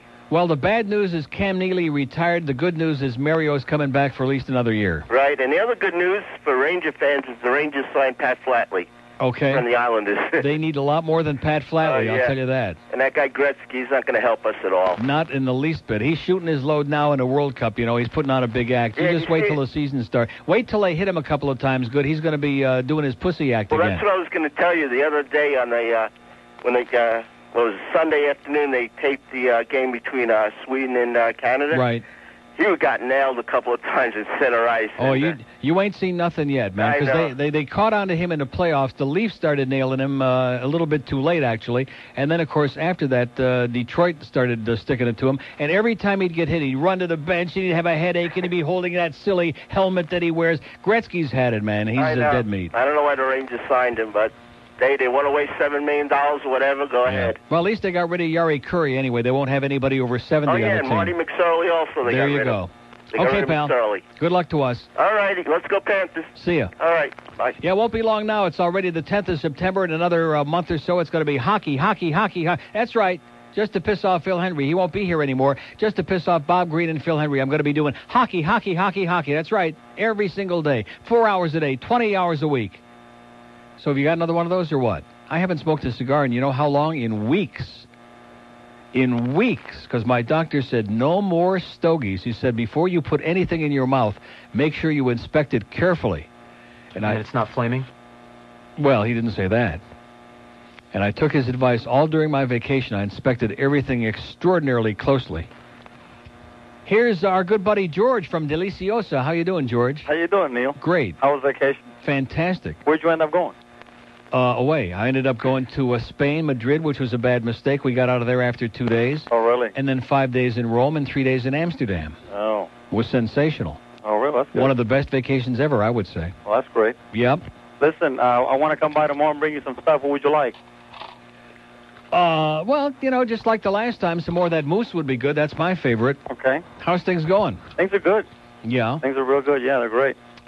We missed you when you were on vacation. I mean, people were, hey, I don't hear Neil getting any food. I thought, well, he's on vacation. Yeah. I was getting too much food on vacation. Tell him not to worry about it. Were you really? Yeah, way too much, especially in Italy. Hey, I'm working on making some croquettes here for the Atkins at 0 carbohydrates. So it's a big project for me now. Okay. So I'll bring you an assortment tomorrow. Excellent. And so George, I'll bring him his pastelitos tomorrow. Okay. All right, Neil. Thanks, Georgie. Thanks a lot. See ya. Okay, we got our Paisan in West Kendall down there, George, 151st and Sunset at Deliciosa Bakery, who's come up with all that great stuff for the Atkins, including the mousses and the cheesecakes and now some of the entrees. What did he brought me that lasagna? Wasn't that from there last time? That was pretty good stuff. It didn't really taste like lasagna, but it was good stuff anyway, without the pasta. It wasn't a bunch of noodles ladled with lots of sauce on it. That's the point I'm trying to make, okay? It wasn't just noodles with industrial strength sauce on it. That doesn't make something Italian. I hate to break the news to a lot of you Americans who think you know what good Italian food is, okay? Where you just have to have like gobs and gobs and gobs of sauce running over the edges of the plate over about a 20-pound plate of pasta, and then you wonder why we're all getting fat as a pig. And while the real Italians over there are walking around, you don't see one person out of 1,000 with a pupik. But hey, that's okay. You know, if you want to be dead early, it's your choice. Because people die early because they want to die early. Thank you so much. Okay, I'm going to light up a cigar and have a stroke right on the air. We have an open line in Dade, 751-9463, 751. Boy, if that guy don't look like a black Frankenstein. What's that guy's name on the Young and the Horny? They got Malcolm next to that guy. That should be disallowed. Here's Lantana. Hello. Hey, Neil. How you doing? Great. Welcome back. Thank you so much. Before you left on vacation, you were talking about never getting any hockey news in the newspapers. Yeah. I found an internet thing that delivers news as you pick it. In other words, you can choose. You get the news as you pick it, huh? Yeah, and I pick it. I'm a guitar player. Yeah. You can choose your hockey team, and they'll give you updates on the team every day and transactions and stuff like that. If you want me to, I'll give the address to George off the air. I don't want to waste your time on the air with that kind of HTTP business. Right. But I thought if you might be interested, I'd let you know about that. They've been doing updates on the World Cup and all kinds of other things. So I thought it was kind of interesting. Yeah, that would be great. Okay. Of course, when you have two satellite dishes, you see all the games in the World Cup. But, it's always good to have those things on the Internet because a lot of them now have, like, the real-time, like almost a play-by-play where you can follow everything that's going on. And during the course of the season, there are games that aren't televised or you can't pick up. And, when you're a dyed-in-the-wool fan, like with the Leafs, you want to know just how bad they're losing every night. Well, this thing also does other sports, so I'm getting, baseball scores and box scores and game summaries and stuff. Right. It shows up in your mail in the morning. So it's pretty good. Great. All right, I'll hold on if you want to... okay, appreciate it. Thanks a lot. Okay, take care of our friend on line 8. Take whatever he's got. 1235 at WIOD. 38 at WIOD. We have two open lines on the green lines, 1-800-944-9463, 1-800-944-WIOD. We're going to play Luis Miguel in a minute. Not. Maybe we are. That's Sueña. Boy, do I love that. Oh, God. And so what do I care if Luis Miguel is doing Daisy Fuentes, if he's doing 55 guys? And by the way, we just missed that song. Damn it. We just missed that Pet Shop Boys song. And you notice there's like something for everybody in that video. Did I tell you? There's scantily clad in bikini young ladies on there, like teenage babes on the beach, and young guys with, there's something for everybody on that video, which is called Say Avida, eh? I don't think that's it. I don't think that's what they were singing. Did you hear it? You didn't hear it. No, I did not. Damn it. Well, we're going to have that. We're going to have the CD tomorrow or else, Tracy. Do you know what I'm saying? And how come our friend, we've slipped. Sal, don't return your calls from the Soleil water people. We're like, got no water. I'm dying. I'm parching over here. We're like, got down to our last few bottles of water. Not that I'm looking for freebies necessarily, although I am. And then the thing with the, we got our buddy George down there at Delicioso. We got that. And our friends at Via Latina. Well, shouldn't we have like a whole bunch of these to give away? The new Luis CD, which is called, what is it called? Nada es igual? Nada es iguana? And then our friend, what's her name over there, Shirley, she should have sent us at least a dozen of those Enrique things to give out, wouldn't you think? Thank you so much, Andy. So is it QAM or what? See, he's got that same spit-eating grin on his face. Yeah, you'll get along good with Hank. So Andy Kalb's going to go over to be the, isn't that? Now, talk about a turncoat. He's going to go from being Phil Hendrie's producer to being the Humster's producer. Wow. Unbelievable. Here's Miami on the purple line. Hello. Unbelievable. Here's Miami on the purple line. Hello. Unbelievable. Here's Miami on the purple line. How about turn it up a little bit so we can all hear it? No, not loud enough. Purple line is open now. We had some jackass on air who lost his balls. Maybe didn't have any to start with. Mobile one cell, pound IOD, AT&T wireless, pound IOD. We pay the call. We have an open line in Broward, 524 and 2 on the green lines. Here's Kendall. Hello. Hey, Neil. Yes, sir. La Dosa Vicia. And back Sweet to you. Life. Yes. Hey, two questions I got to ask you. Yeah. Did you ever go to Como, Italy? Did I ever see Perry Como in Italy? No. No, that wasn't. He's up in the woods with Bud Davies taking a walk in Boca. Oh, you have to go to Como. It's fantastic down For there. what? Oh, it's great. For what? It's just beautiful Where scenery. is it? Where is it? Down near Switzerland. Well, why would you say down near Switzerland? Up near Switzerland. Yeah. Up. The Up other in way. The other up. In the Alps. Yeah, nice. Too cold. All right, second question. Yeah. About the Atkins. I know you don't How about Genoa? You ever been in Genoa? No, never Genoa. Bologna? Florence, Rome, San Cincinnatusco or something like that. And, yeah. And Venice. Venice Okay. is a sewer. Oh, forget about Venice. Oh, boy, I'm not going there. They just had the film festival over there in Venice. Yeah. And they were up to their armpits in crab. Yeah. My in-laws come from Italy. Yeah, figures. So. All right, second question. Yeah. Okay, on the Atkins, the cholesterol, it helps that, huh? Yes. Okay, good. That's all. I'm going to the doctor tomorrow to get the blood work done. Yeah. Have you 4 been? weeks, 20 pounds, doing great. Doing Beautiful. good. Beautiful. Now, is your doctor, is he going along with us? Well, he's going to find out tomorrow. Right. Well, listen, let me know. I'll call you back. Let us know the results. All right, one I want to make a douchebag. Okay. Robin, you're nothing but a douchebag. Okay, good luck, pal. Take care, bye. Okay. Open line at date 751. When in Brian, did we get a guiding light? I'm just asking, out of curiosity, because I can't find I don't get it. That show right now is as good as it ever has, and I've been watching it longer than any of you people out there. I don't care who it is. I've been watching that show for like 30-some years, on and off. And it's better right now than it ever has been. It's just traumatic. We even got Billy back out of the slammer yesterday.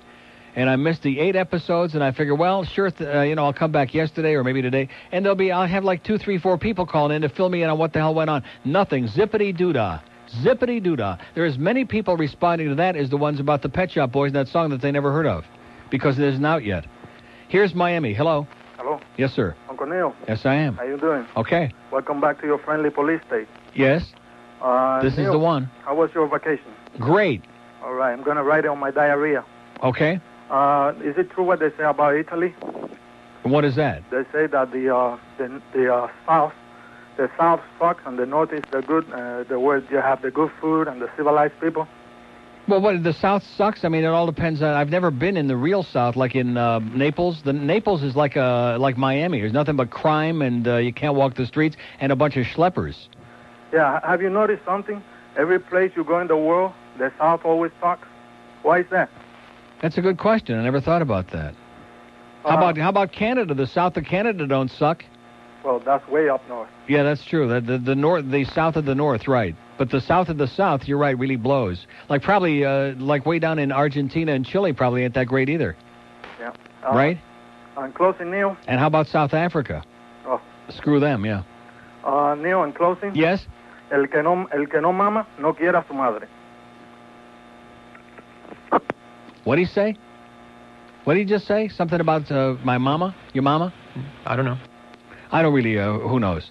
Something grotesque in Spanish, some spick thing.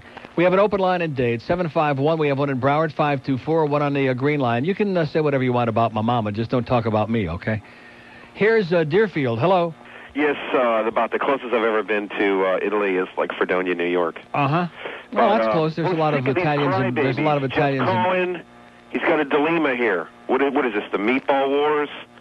I think when the restaurant gets opened up, we'll test each other's meatball and see who's got the best meatball. What do you mean we? Be the winner. What do you mean we? Who are you? The general public. The general public? Right. Yeah. That's...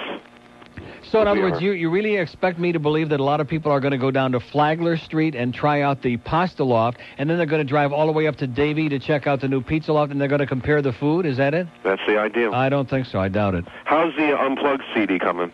Great. Are you going to have a best of also? Yes. In fact, the George just only moments ago just showed me the list of the stuff on the... It's not called Unplugged this time. It's called Neil's Nuggets, which has some clips from the show, and it's also got the Bridge Tender on there, and it's got the Larry King stuff, and it's got phenomenal stuff, and some X-rated stuff that we can't play on the air. And then we got the best of, which is the best ever best of. Wow. Yeah. Can't wait. Good stuff. Listen, I got one request. It's the the Stairway to Heaven, buying our bread at 7-Eleven. Yeah. A couple weeks ago also, Roby Young was on the Neil Doesn't Like It show, sweeping around. That's going to be on the Nuggets. Oh, that's going to be on the thing, too, by the way. The Roby Young thing, when he went nuts. Oh, God. Yeah. The Big Kahuna. Okay, pal. Okay. Okay, Thank you. Find a life. You people are so damn bad that not only you have to be bought out by that bandit Paxson, but if I wanted to buy some time on your station, I couldn't. You don't have real people at 75, you don't have it on your regular number. I was asked to be a guest on one of your talk shows, or I think it's your AM, the WIOD. They won't even call me back to tell me what the name of the show is. I was on your station in 1964. I'm a sort of prominent guy in Miami. I buy time, and I influence people who buy time.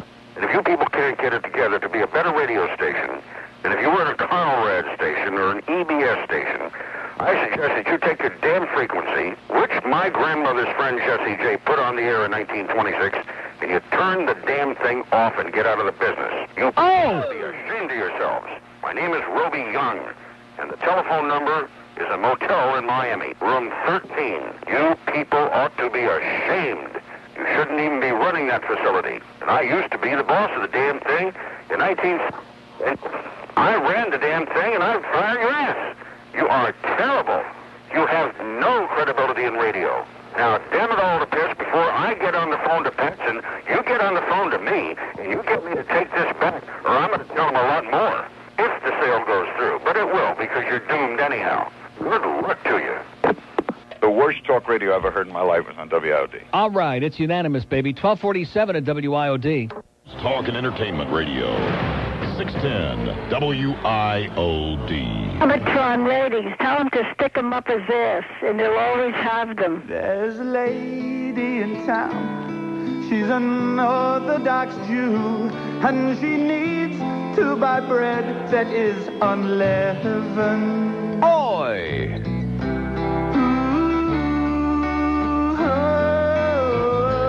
And she's buying bread at 7-Eleven. Uh-huh.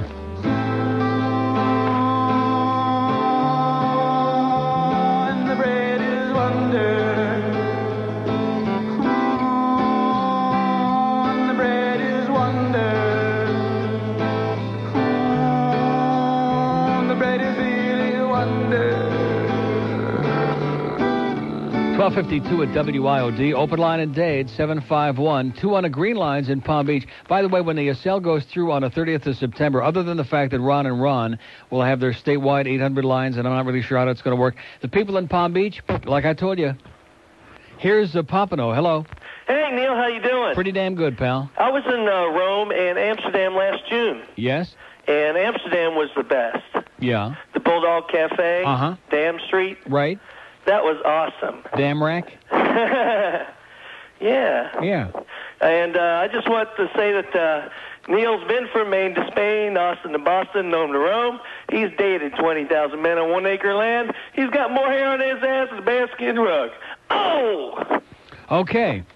I'm glad he fingered that out. We have an open line in Dade, 751. We got one in Broward, 524. We got 2 on the green lines. Like I said, you lost it, man. I told you, if you don't use it, you lose it. I've told you that for months and months and years, and you thought it was just an idle threat. Well, guess what? What, you don't care? Okay. Here's Miami Shores. Hello. Yeah, Neil, how yes, you sir. doing? Great. Listen, in The Godfather, Abe Vigoda plays Sal Tessio, right? Yeah. And in Barney Miller, he plays Fish. Yeah. Now he sleeps with the fishes. Now, when Michael finds out that Sal is double-crossing the family, what does Sal say to Tom Hayden? Can you get me off the hook, Tom, for old time's sake? Get it? Hook, and fish? Tom Hagen says, can't do it, Sally. And then he says, don't call me Sally. That's what I mean, hook, fish. Can you get me off the hook? That's pretty interesting. You're the only one besides Luca Brasi who found that fish in his vest. You're the only one who figured that one out. Barney Miller came on, I think, 1974, and The Godfather was 1972, so it was... Absolutely correct. Can you get me off the hook for old time's sake? Unbelievable. Pretty funny. You see, haven't I always told you that everything in life, it all fits together? Exactly. Like a jigsaw puzzle. All right, Neil, that's it. Thanks for the good news. Take care. Okay. Bye. How do you like them apples, huh?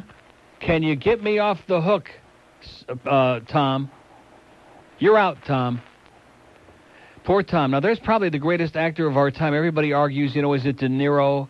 Is it Pacino? Is it this one? Is it that one? The greatest actor of our time is clearly Robert Duvall. No? You don't agree with me on that? I don't disagree. I mean, is it even a debatable point? Is it something that's subjective, or is it something that has a specific answer? I would suggest, being very adamant and very old and, stuck in my ways, adamantine. Remember that scene in Network? When they decided they had to kill Howard Beale. Because Mr. What's-his-name wanted him on the air. He wanted him left on the air. What was his name? Mr. Ned Beatty. What was his name? Quick. He likes the Howard Beale show, and he wants him left on the air. And there was Nelson, who was the president of a bankrupt network, and Faye Dunaway, and there was Tom Hagen, whatever the hell his name was in that movie. What the hell, Frank Hackett, sitting around and deciding that they're going to have to kill a son of a bitch. That's exactly what they said. Because Mr. So-and-so likes the show. What the hell was his name? What was his name in that movie? For God's sakes, Ned Beatty, who also ain't too bad of an actor along his own thing. Here's Fort Lauderdale on the Purple Line. Hello. How you doing, Neil? Pretty good. Pretty good. Hey, listen, I'm a fan from a long time, and I don't want to ask any remedial questions that you probably already answered a million times, but I just got back into town, and I need to know this. Are you guys in your new building yet? Yeah, right. You're not in there yet? How would we be in our new building? The sale doesn't go through until the 30th. I think this is a setup call. No. You're rubbing salt into my womb. Well, because the reason... Because we were supposed to be moving into our new building the same day that the sale goes through, which is the 30th of September, right. Which is 3 weeks from yesterday. Okay. And I come back from vacation yesterday morning to find out from Rick Riley that, no, it's not going to be the 30th of September. It's more like around the 10th of October, maybe. Jeez. Yeah. What's the holdup on all that? The holdup is that they haven't got anything done with the new building yet. See, because my question was because my wife she was here and I was out of town, and she said that for a while they were playing like the Phil Hendrie Best Of, and then they went to Rick and Suds one day, and then one day they played some MC Hammer stuff. That wasn't they. That was Phil doing that. That was Phil playing bizarre tapes. Oh, okay. Well, I know. I know you're confused, and so am I. You know, I still can't. Town. I'm like, I can't wait to hear Neil and listen to what's going on, and I'm really glad to hear that you guys are still there. And kind of disappointed to hear that Ron and Ron will be on. But well, what can I tell you? So far, I haven't heard a groundswell of excitement about it, but we'll see. Yeah, well, they were on Zeta for a while, and I listened to them, and I wasn't impressed. They have to have like 5,000 people as a cast of characters like Howard Stern to get anybody to laugh at them. Yeah. Anyways, Neil, you do a great show, and I'm glad to have you. We're still here, pal. All right, thanks a lot. Arthur Jensen? Mr. Jensen likes the Howard Beale show and wants him kept on the air. He is intractable, adamant, and adamantine. That's what Frank Hackett said, a.k.a. Robert Duvall, the greatest actor of our time. But I guess he doesn't get all the credit he deserves because he isn't like some wop or something. He's just an Irish guy that they found on the street. That's right. Vito Corleone found him on the street and took him in and made him a consigliere. He said, I guess I'll show you greaseballs a thing or two, huh? You're out, Tom. Here's a lady in Fort Lauderdale. Hello. No, Sonny found him on the street and brought him home. Exactly. Thank you so much. You want to talk guiding life? Yes. Okay. Santino. Where did you leave off when you left town? I left off when I left town with Vanessa was in the car. She went into a trance and was blind, and then there was Zach was standing there. And then the next day, the last episode I saw was Zach, who just seems to show up mysteriously everywhere. Always, even at the funeral, you notice he's got his shirt, the top button unbuttoned. Thank God.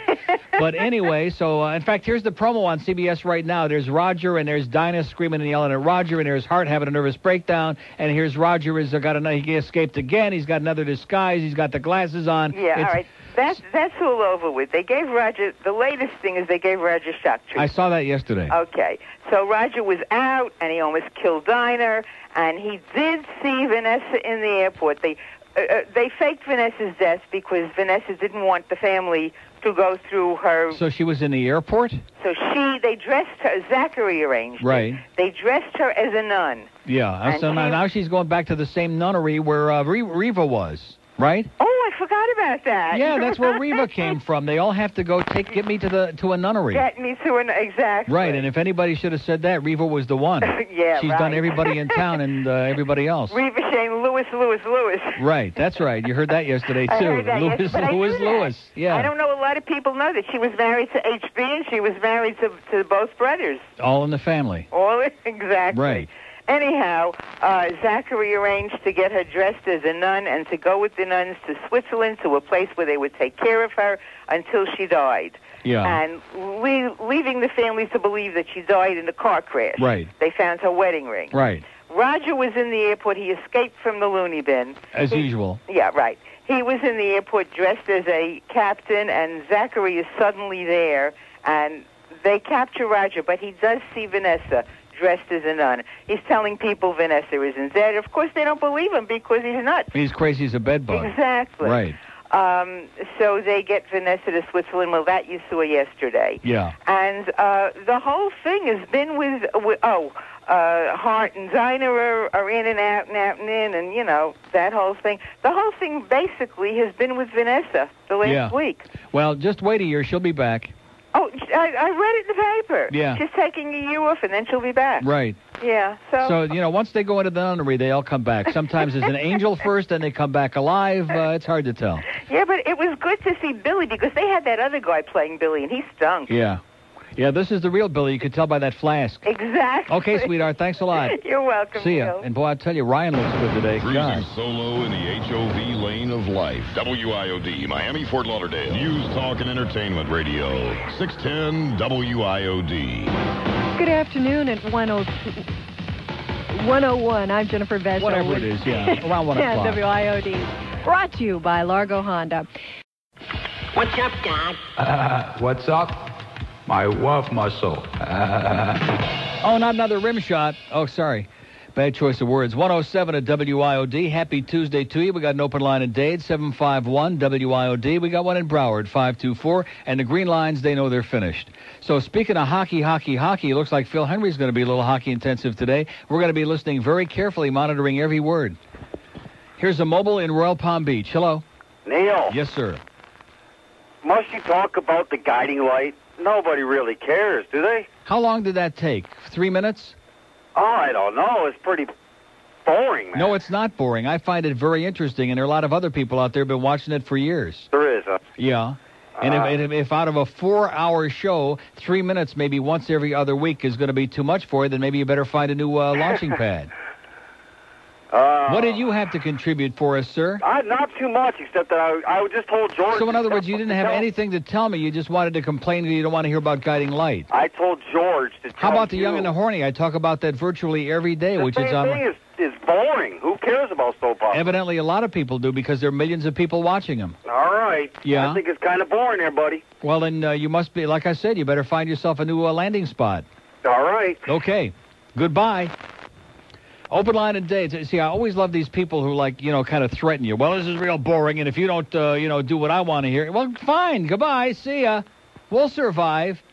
That one listener in the cume ain't going to make any difference in my life, okay? It's not going to make one iota. It's not going to change one number in my paycheck. It's not going to change anything in my life. It's not going to change one number in the Arbitron. It's not going to change anything.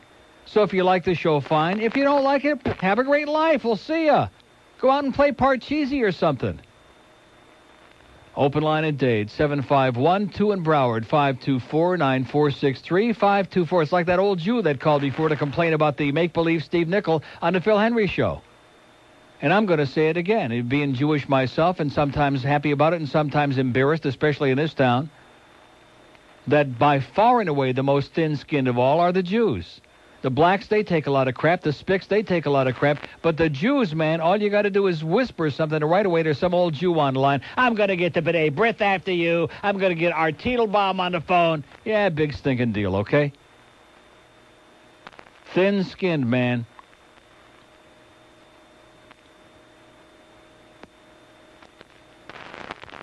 Fags, you can say fag 8 million times. We faggots don't give a crap about that.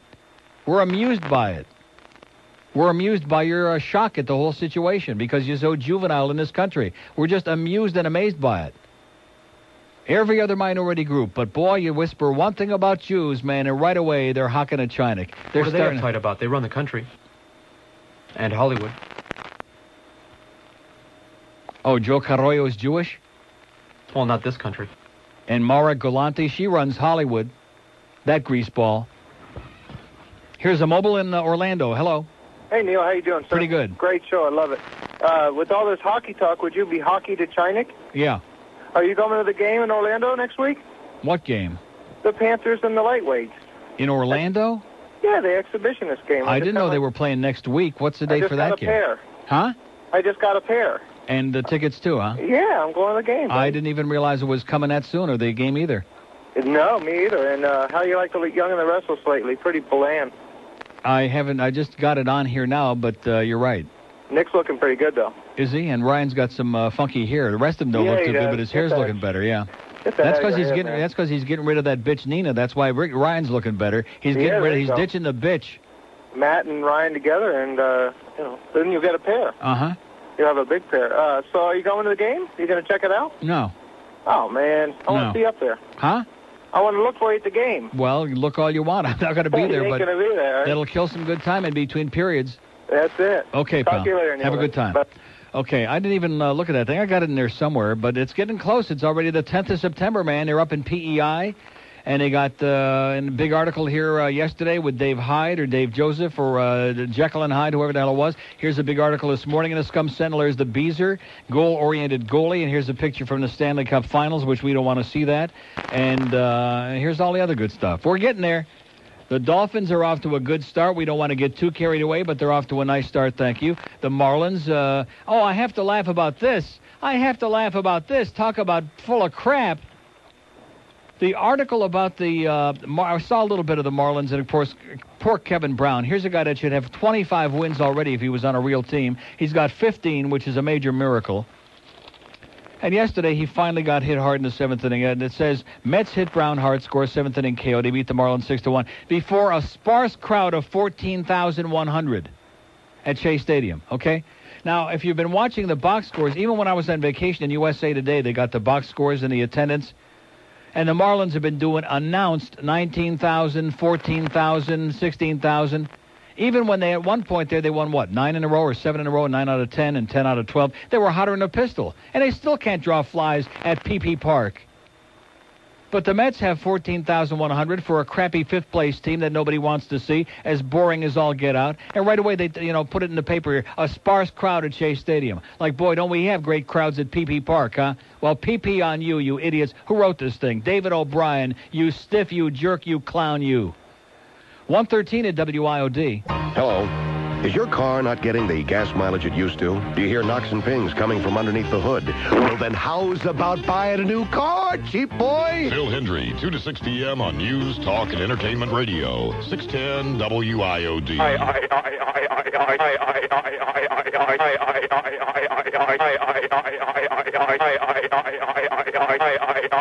500 bucks, you can do pretty much whatever you want. Thank you. Fuck my ass. I don't know, but whatever you want to do.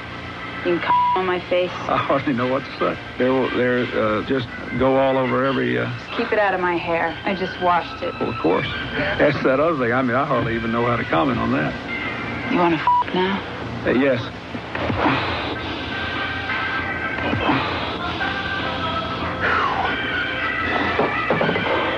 What's the story?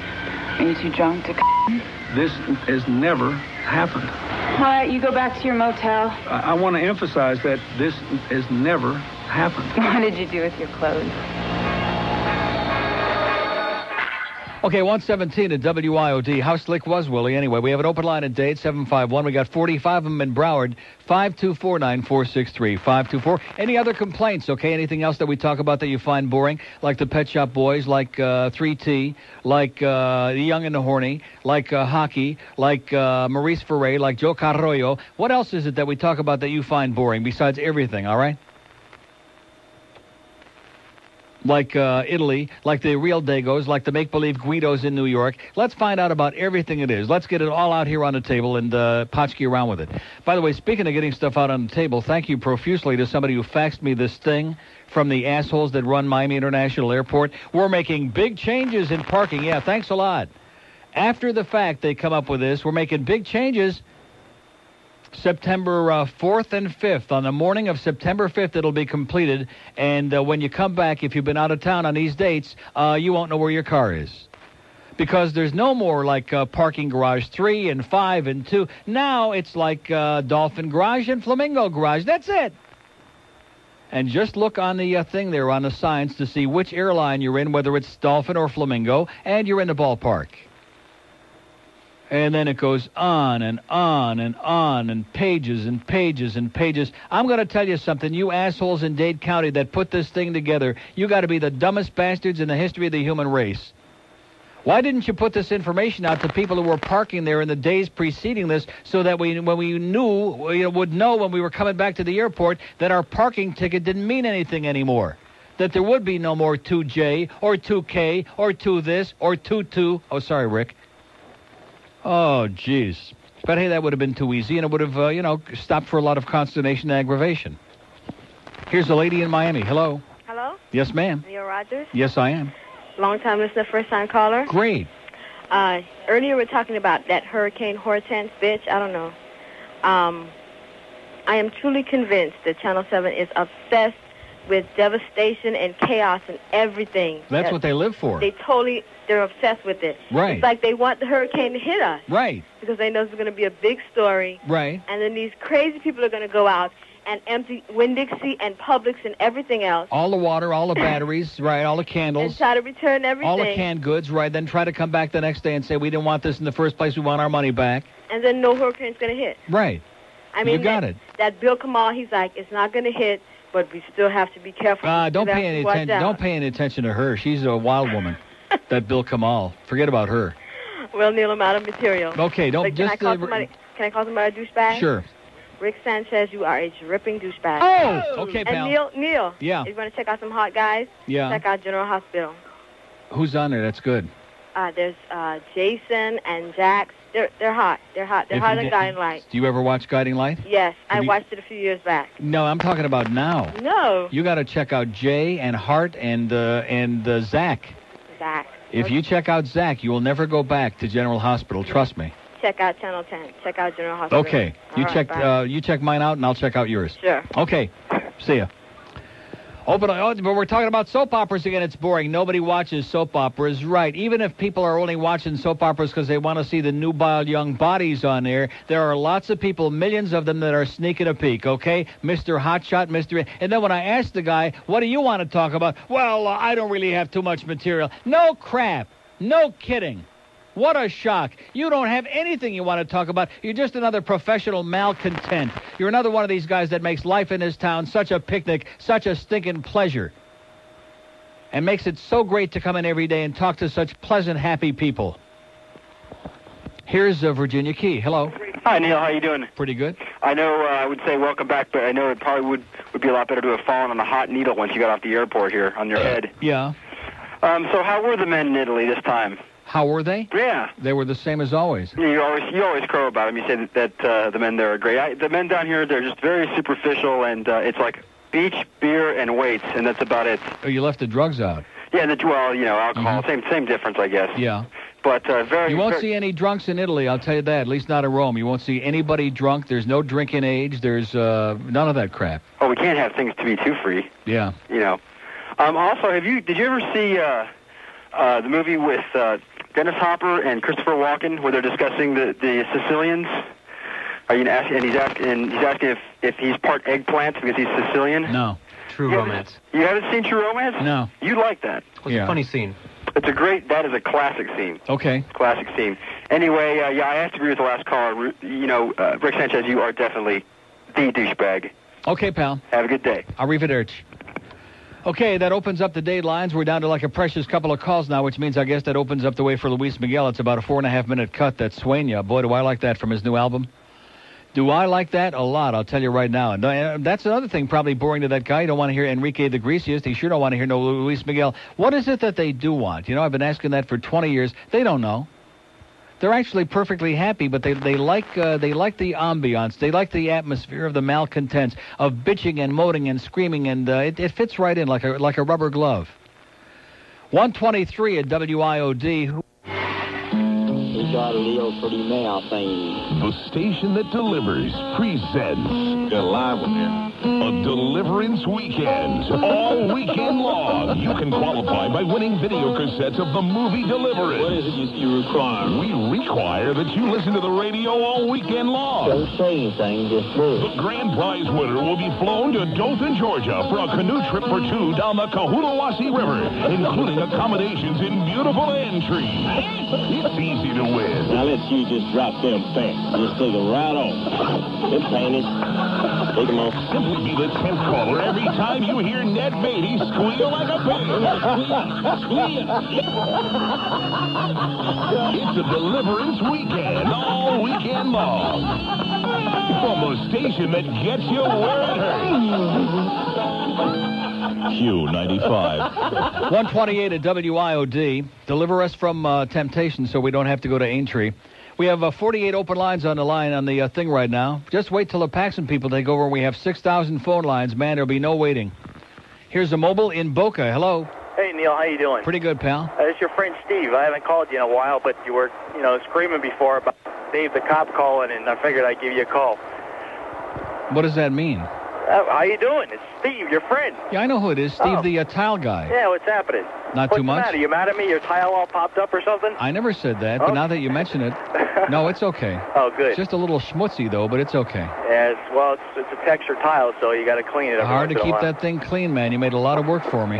Well, yesterday, I heard you talking about that Italian chunky red sauce, that garbage. I'm finally, glad you set the record straight, letting these people know that's not really Italian food. Not in the least. That's some New York garbage. It's Anywhere you go in Italy, if you get pasta, they put just enough sauce on the pasta just to cover the noodles, and that's it. You won't go anywhere where they have pasta just loaded with spoonfuls and spoonfuls of sauce. They would laugh at you. They would puke. Exactly, and then they throw that mozzarella cheese on it. Anything American, they just make it like twice the size, and they throw cheese on it, and that's what they call Italian. It's just this garbage, Well, not only Italian, but it's kind of like Dalt's. I used to go to Dalt's a lot years ago, and then I realized that even the seats had cheese on it. The idea is if you melt some cheese on everything, that right away it makes it a delicacy.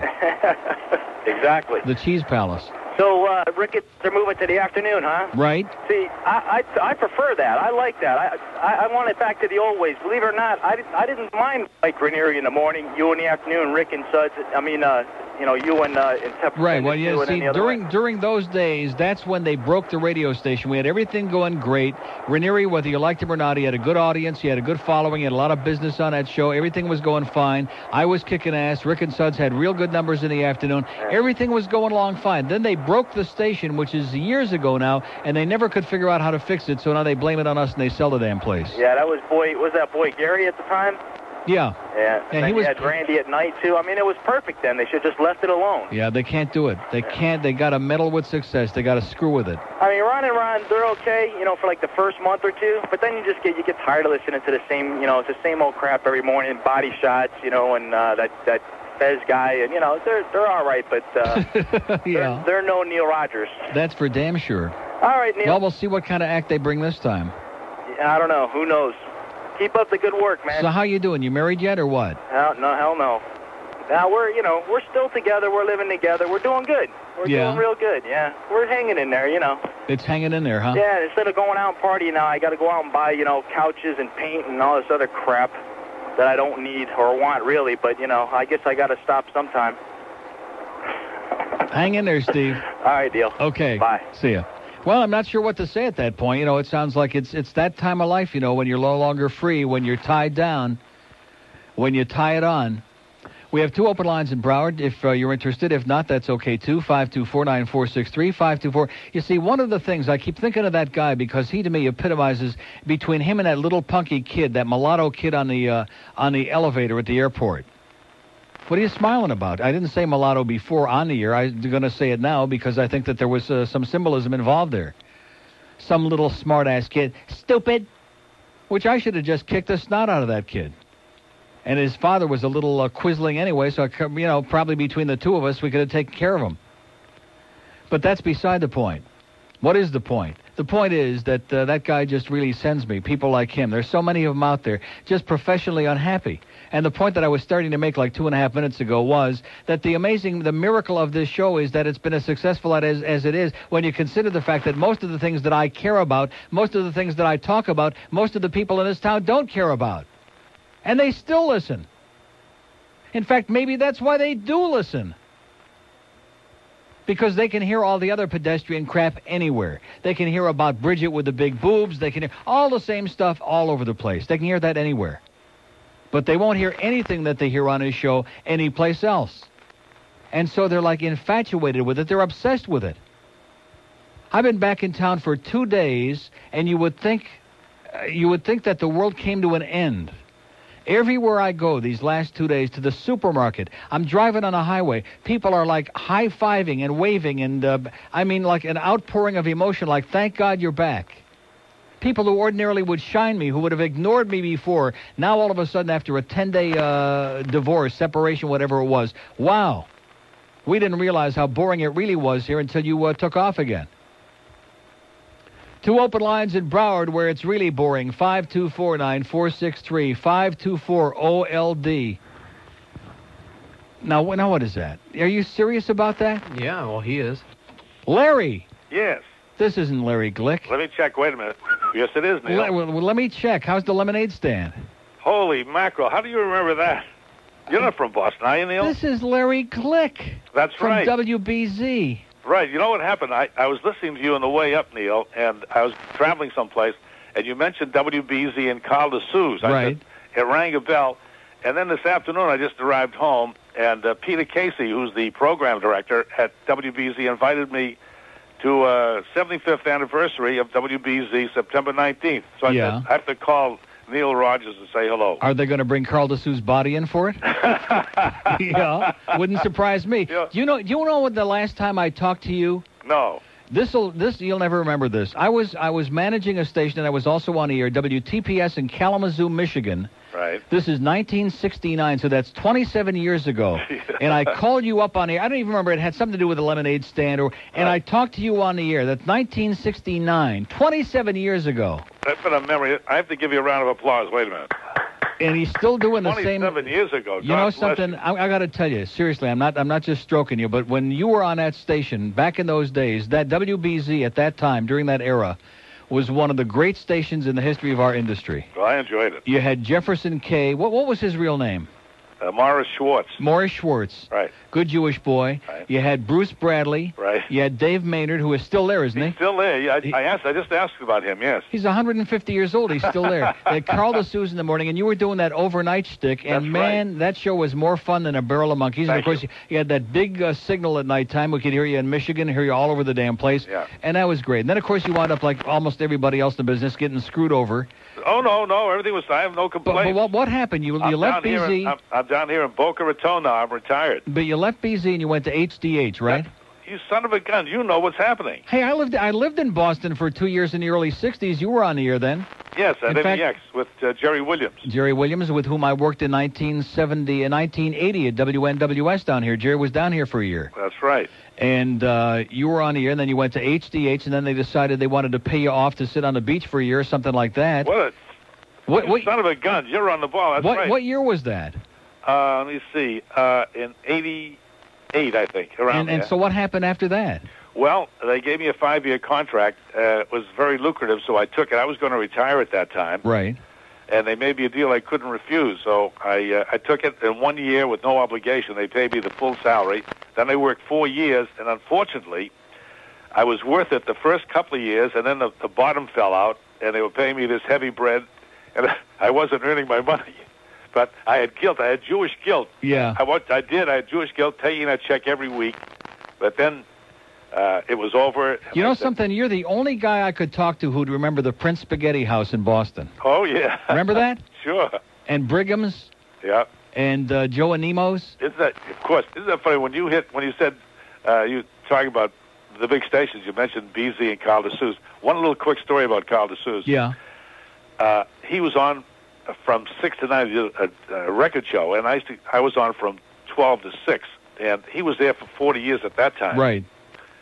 And he would always come in late. At 6 o'clock, I would finish off. I'd say goodbye in 7 or 8 languages, and then we'd have 5 minutes of news, and then Carl DeSouza show, from 6 to 9. Right. And he'd always come in late, and it really irritated me. So I said, hey, Carl, you know, it's a 50,000-watt station that they hear us all over. It's just not professional for you to come in 5, 10, or 15 minutes late for me to be here. You know, it's anticlimactic. So I said, what I'm going to do is, starting next Monday, I said, at 6 o'clock, arrivederci, I'm leaving. Yeah. And everyone said, the whole staff said, you can't do it, because he came in one day, he said, I stepped in some carbonor one day, a state trooper stopped me. He had every day had a... And he was always coming in from some bar. Yeah. So finally, Monday came, and I'll never forget this. At 6 o'clock, I said, so long, au revoir, hasta luego, are you auf Wiedersehen, arrivederci, do vicenia, visa lata, sholem alechem. And I said, goodbye. And then the news with Gary LaPierre and Gil Santos. Yeah. They did the news, and I sat outside in the parking lot waiting, and Carl didn't show up. So Gil Santos ran in, and he sat in, and he did the show. This happened 2 or 3 times, and Carl would come in the next day and say, "My dear boy," he says, "are you crazy? What's wrong with you?" I said, "Carl, I told you, I warned you. I said I'm going to leave at 6 o'clock. I do a 6-hour talk show, and I'm exhausted. At 6 o'clock, midnight I can't to do 6. it anymore." So about 3 or 4 weeks later, he kept doing it, and I kept staying off. And by it was ironic. The general manager was never up at that time. He heard him, and he found out what the story was. And he spoke to Carl. He said, "Carl," in a very dignified tone, he said, "Carl, if you find it difficult to get here at 6 o'clock in the morning, maybe we could keep you at home permanently." So it worked. Beautiful. Carl DeSouza. I guess he won't be showing up late anymore, huh? No, but he's really a gentleman, well-educated, well-traveled, and truly a gentleman. So I was down here listening. I listened to you. The shows today. Your show is really out of the ballpark. Yeah, you can say that again. Yeah, your show is really out of the ballpark. I'd be a smash in Boston. I'll tell you that. The Archbishop be madder in a wet head, wouldn't he? Yeah. Even Cardinal Cushing might make a comeback to get me off the air. The contrast. If we could show you some of the shows, I don't know what they're doing up there now, but there was Jess Kane. Yeah. And Carl DeSouza. I worked with Jess and I mean, stuff that you come out with. It's pretty. It's funny. It's pretty terminal up there, for a town that's got all the college kids and it's supposedly so liberal and sophisticated. Radio in Boston today is pretty. At least AM radio is pretty backwards. It's pretty weak. Yeah, I agree with you. Because I've been listening to you, so that's a good sign. Well, listen, Larry, this is you made my day. Well, thank you. This was the highlight of my day to show you how exciting this town is. Well, Neil, it was a pleasure and good luck. Okay, thanks, Larry. Right. Take care of yourself. Larry Glick from WBZ in Boston. I bet you there's somebody. And then that other guy is saying, "Oh, gee, that was pretty boring." Too bad I liked it, okay? 20 till 2 at WIOD. Experts have done Okay, so let me something ask you, no are we coming back from self-respecting this or parent what? would Is ever this break do. ever going to end or Major what? or tense. Huh? Updates as we get them. Jeez. On News Talk and Yeah, we'll give Entertainment you an update. Radio. When we know something, we'll tell you. Get out of here already. WIOD. 144 at WIOD. Here's a mobile in Pembroke Pines. Hello. Hey, Neil, what's up, buddy? How you doing, sir? Pretty good. Listen, remember a movie that came out in 1977? It's called The Car? James Brolin? No. Never remember? No. I looked everywhere for that movie. It was pretty good movie. It was like that movie Christine. You remember that? I remember that. Yeah, it was like that. I remember Christine because John Stockwell was in that movie. Which one was? Oh, yeah, he was the cop. No, he played the goofy guy's friend, his best friend. Right. The goofy guy with the glasses that was obsessed with the car. That was his best friend. Yeah. Yeah. This was basically the same movie. It was some prototype car came out. James Brolin was in it. Really good movie, man. I've looked everywhere for it. I don't think it was ever even released on video. I can't even find anybody that's ever even heard of it. Yeah, that's probably because it was good. Exactly. Yeah. Okay, thanks, buddy. Okay, pal. Bye-bye. See ya. So does anybody remember Larry Glick, huh?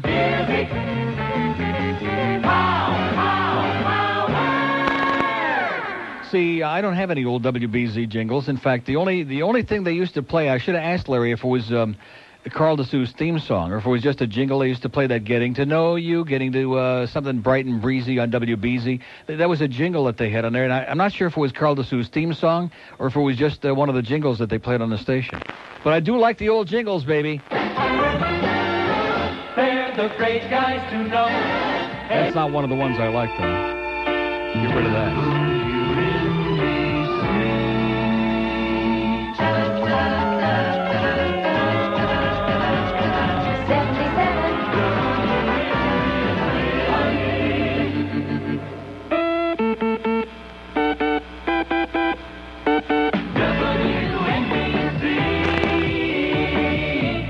Oh, that's nice. That's like an endless loop. It has no cues on it. Nice. Hi, this is Swingin' Sweeney. This is Robin Seymour. And this is Jerry Goodwin. Hi, this is Jerry Stevens. This is Bobby Green. And this is Bill Phillips. Bobby Green.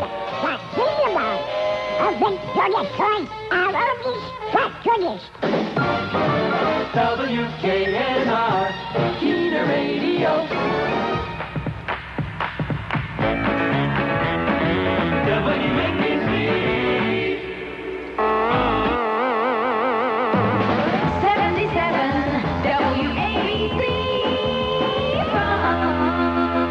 See, once upon a time, AM radio used to be great. Once upon a time, there were like personalities. In fact, radio used to be fun. There were all these great personalities on the air, people that were like fun to listen to. They were part of your lives, you know, and now it's, you know what it is. It's a jukebox. Here's Sunrise. Hello. Hey, Neil. Yes, sir. You're right when you say people are high-fiving that you're back. They are. Yeah, because that's all we got, man. A lot of us have no life out here, and them tapes, I'll tell you, you know? I'll tell you one thing. You better hope I live a long, healthy life, man. I sure do. Did you hear about the lady from Pompano with the 4 kids in a hotel? No. Yeah, she was, She stuck them in the pizza oven? Well, she offered to perform a service on a cop because she needed the money, and she left the kids in the hotel. Yeah. And their age is 1 month through 4 years. And they took her in, they arrested her, and she got let go by you-know-who. The judge. Oh, not let him go, Lebo. Yep. Oh, my God. Oy. Oh, Jesus. Yeah, I figured you were away. It just happened last week. Oh, not again. Yep. That crazy bitch, he lets out another one.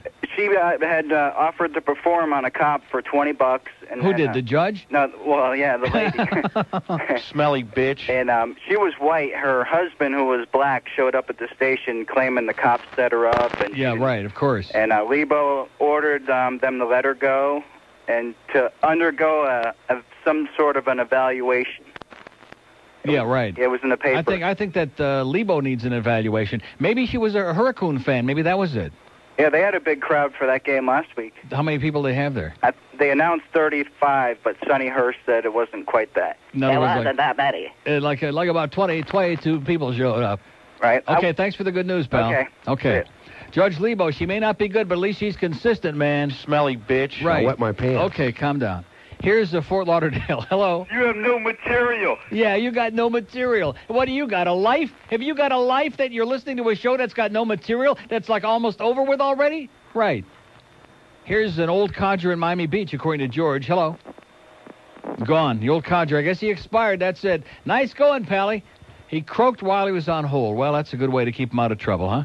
Just go scrape his ass up. Here's Hollywood. Hello.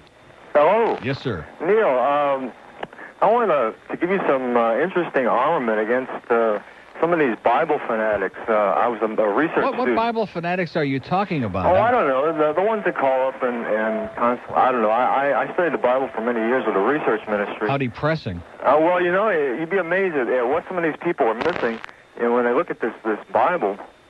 And we found out some interesting things. Actually, there was 4 people crucified with Christ, not just traditionally what it was taught with 2. And 4 actually died with Christ, they say. And they also say that the last words, they got misconstrued of Christ on the cross when he said that, supposedly, my God, why hast thou forsaken me? In Estrangale Aramaic, right there with that part of the verse, it says something that has more to do with, my God, for this purpose was I spared, which is a lot different than what you... yeah. And there's a lot of things that they don't know about the Bible. Well, why would we waste our time talking about such juvenile crap as the Bible? I mean, people who believe that stuff need mental help, okay? I know.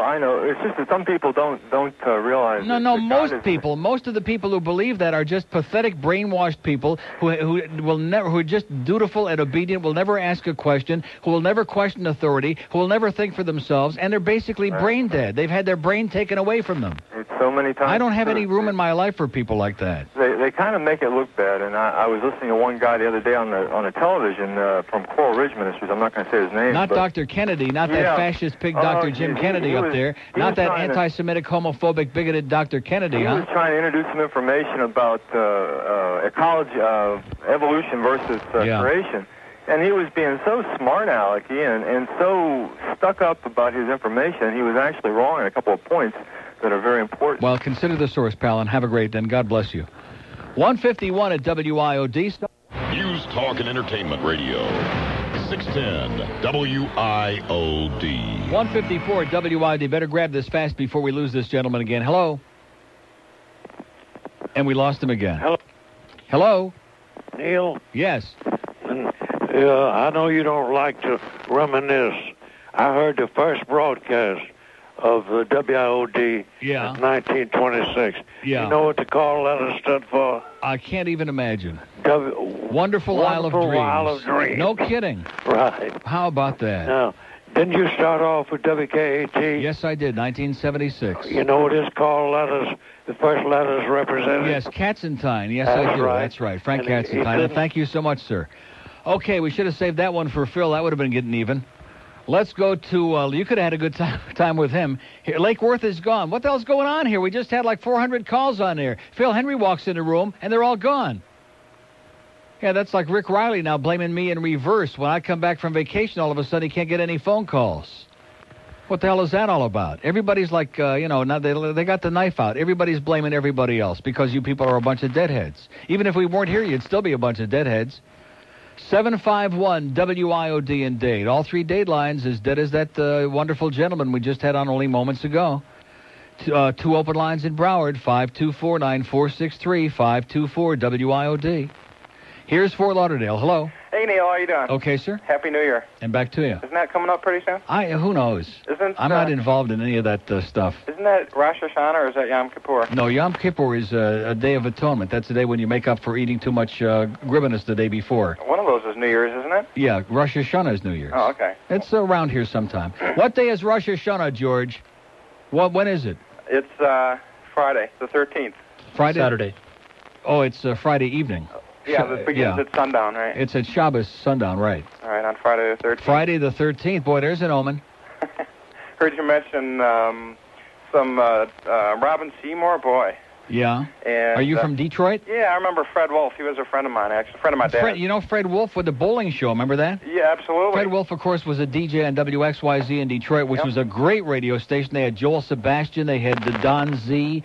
They had, who else was on? Lee Allen. Yep.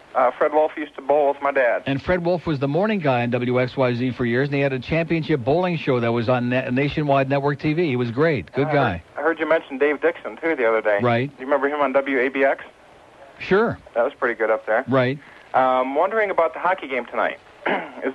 What's in the TV guide, what is FX? What is you don't have FX on your cable? That's not Fox? It's the Fox movie channel. There's FX. Do you know what it is on Comcast by any chance? I haven't got any idea. I don't even know if you got it. In other words, you're saying that FX has got the games tonight? Yeah, it's not on. Because I know it's on CBC, so I don't have to worry about that with my big dish. I don't want to sound like a hotshot, but I am. Yeah, all the other ones are on Sunshine. This one's not even on. Well, wait a minute. Let me take a puke at this, okay? The Sun Sentinel says, today's thing, let's see, hockey, FX. And what's that? I have no idea. It's a Fox, it's one of the Fox things. I guess I don't get it. Huh? I guess I don't get it. Well, you have to be hitting the bars tonight, I guess. I guess, or your place. It should be worth it. Should be pretty good. I have who are you going to root for anyway? You know something? I'm so sorry you asked me that. I don't know. I mean, I guess you're supposed to root for the USA, but, when you're a hockey fan, you really got to root a little for Team Canada, so I don't know. I'll see. I hope it's a good game. That's the main thing. It'll be good. Yeah. A non-request for you. Okay. How many versions do you have of the Macarena satire bit? Is there just one, or is there a couple of them? No, there's about 4 or 5, I think. Because every time I hear that, it reminds me of the song. It's just as bad as the song, because it's like one of those songs, if you hear the word you're looking for is annoying. Yes, one of those songs, you hear it and you keep, humming it all day long, even though you can't stand it. Right. Can't get it out of your mind because they won't leave you alone. Right, because the parodies sound just like the song. Right. So it's quite revolting, actually. Exactly. And that's about it. Okay, pal. See ya. Have a great day. Okay, you too. Okay, so it's on FX. How do you like them apples, huh? Because a lot of you don't have no FX on your cable. And I tried to tell you, get yourself a dish. If you can't get the big dish, at least get the little dish. FX is on the little dish. It's on the little one. Here's a mobile in Margate. Hello. Hi, Neil. How yes, you sir. doing? Great. Yeah, I was in Europe for about 26 days. I was on a bus with about 38 other old farts. We were the only young ones there. Yeah. I'm about 34. And we were in Spain. We were in Madrid. It was pretty pitiful. They take advantage of us there in Europe. Those hotels stink. But when I went to Madrid, did you go to Toledo, Spain? No, I did not. I saw Batman and Robin there, and Robin said to Batman, "Holy Toledo, Batman, we're not in Toledo, Ohio. We're in Toledo, Spain." Yeah. And I said, Was yeah, was that before or after they shoved the salami in Adam West tights? that was after. Probably after, yeah. Well, listen, I'm glad you had I'm a chronic listener, Yeah. and keep up the good work. I'm glad you had a great time. All right, don't let them get to you. Okay. But they take advantage of us. Tell your listeners, don't let them give them the Don't let them shaft. foreigners take our money. Okay. Don't let them give Don't them make the that shaft. mistake again. Get out of here already. Get out of here. No wonder they hated him over there. You know what I'm saying? So anyway, listen, Larry Glick was great. Does anybody know who he is? The first choice of windshield See washers what I mean under about these people? They know I-95. nothing. Even WIOD, Andy in here. Like, Miami, who's Fort Larry Lauderdale. Glick? What do you know about radio, you little pipsqueak who's going to QAM? WIOD.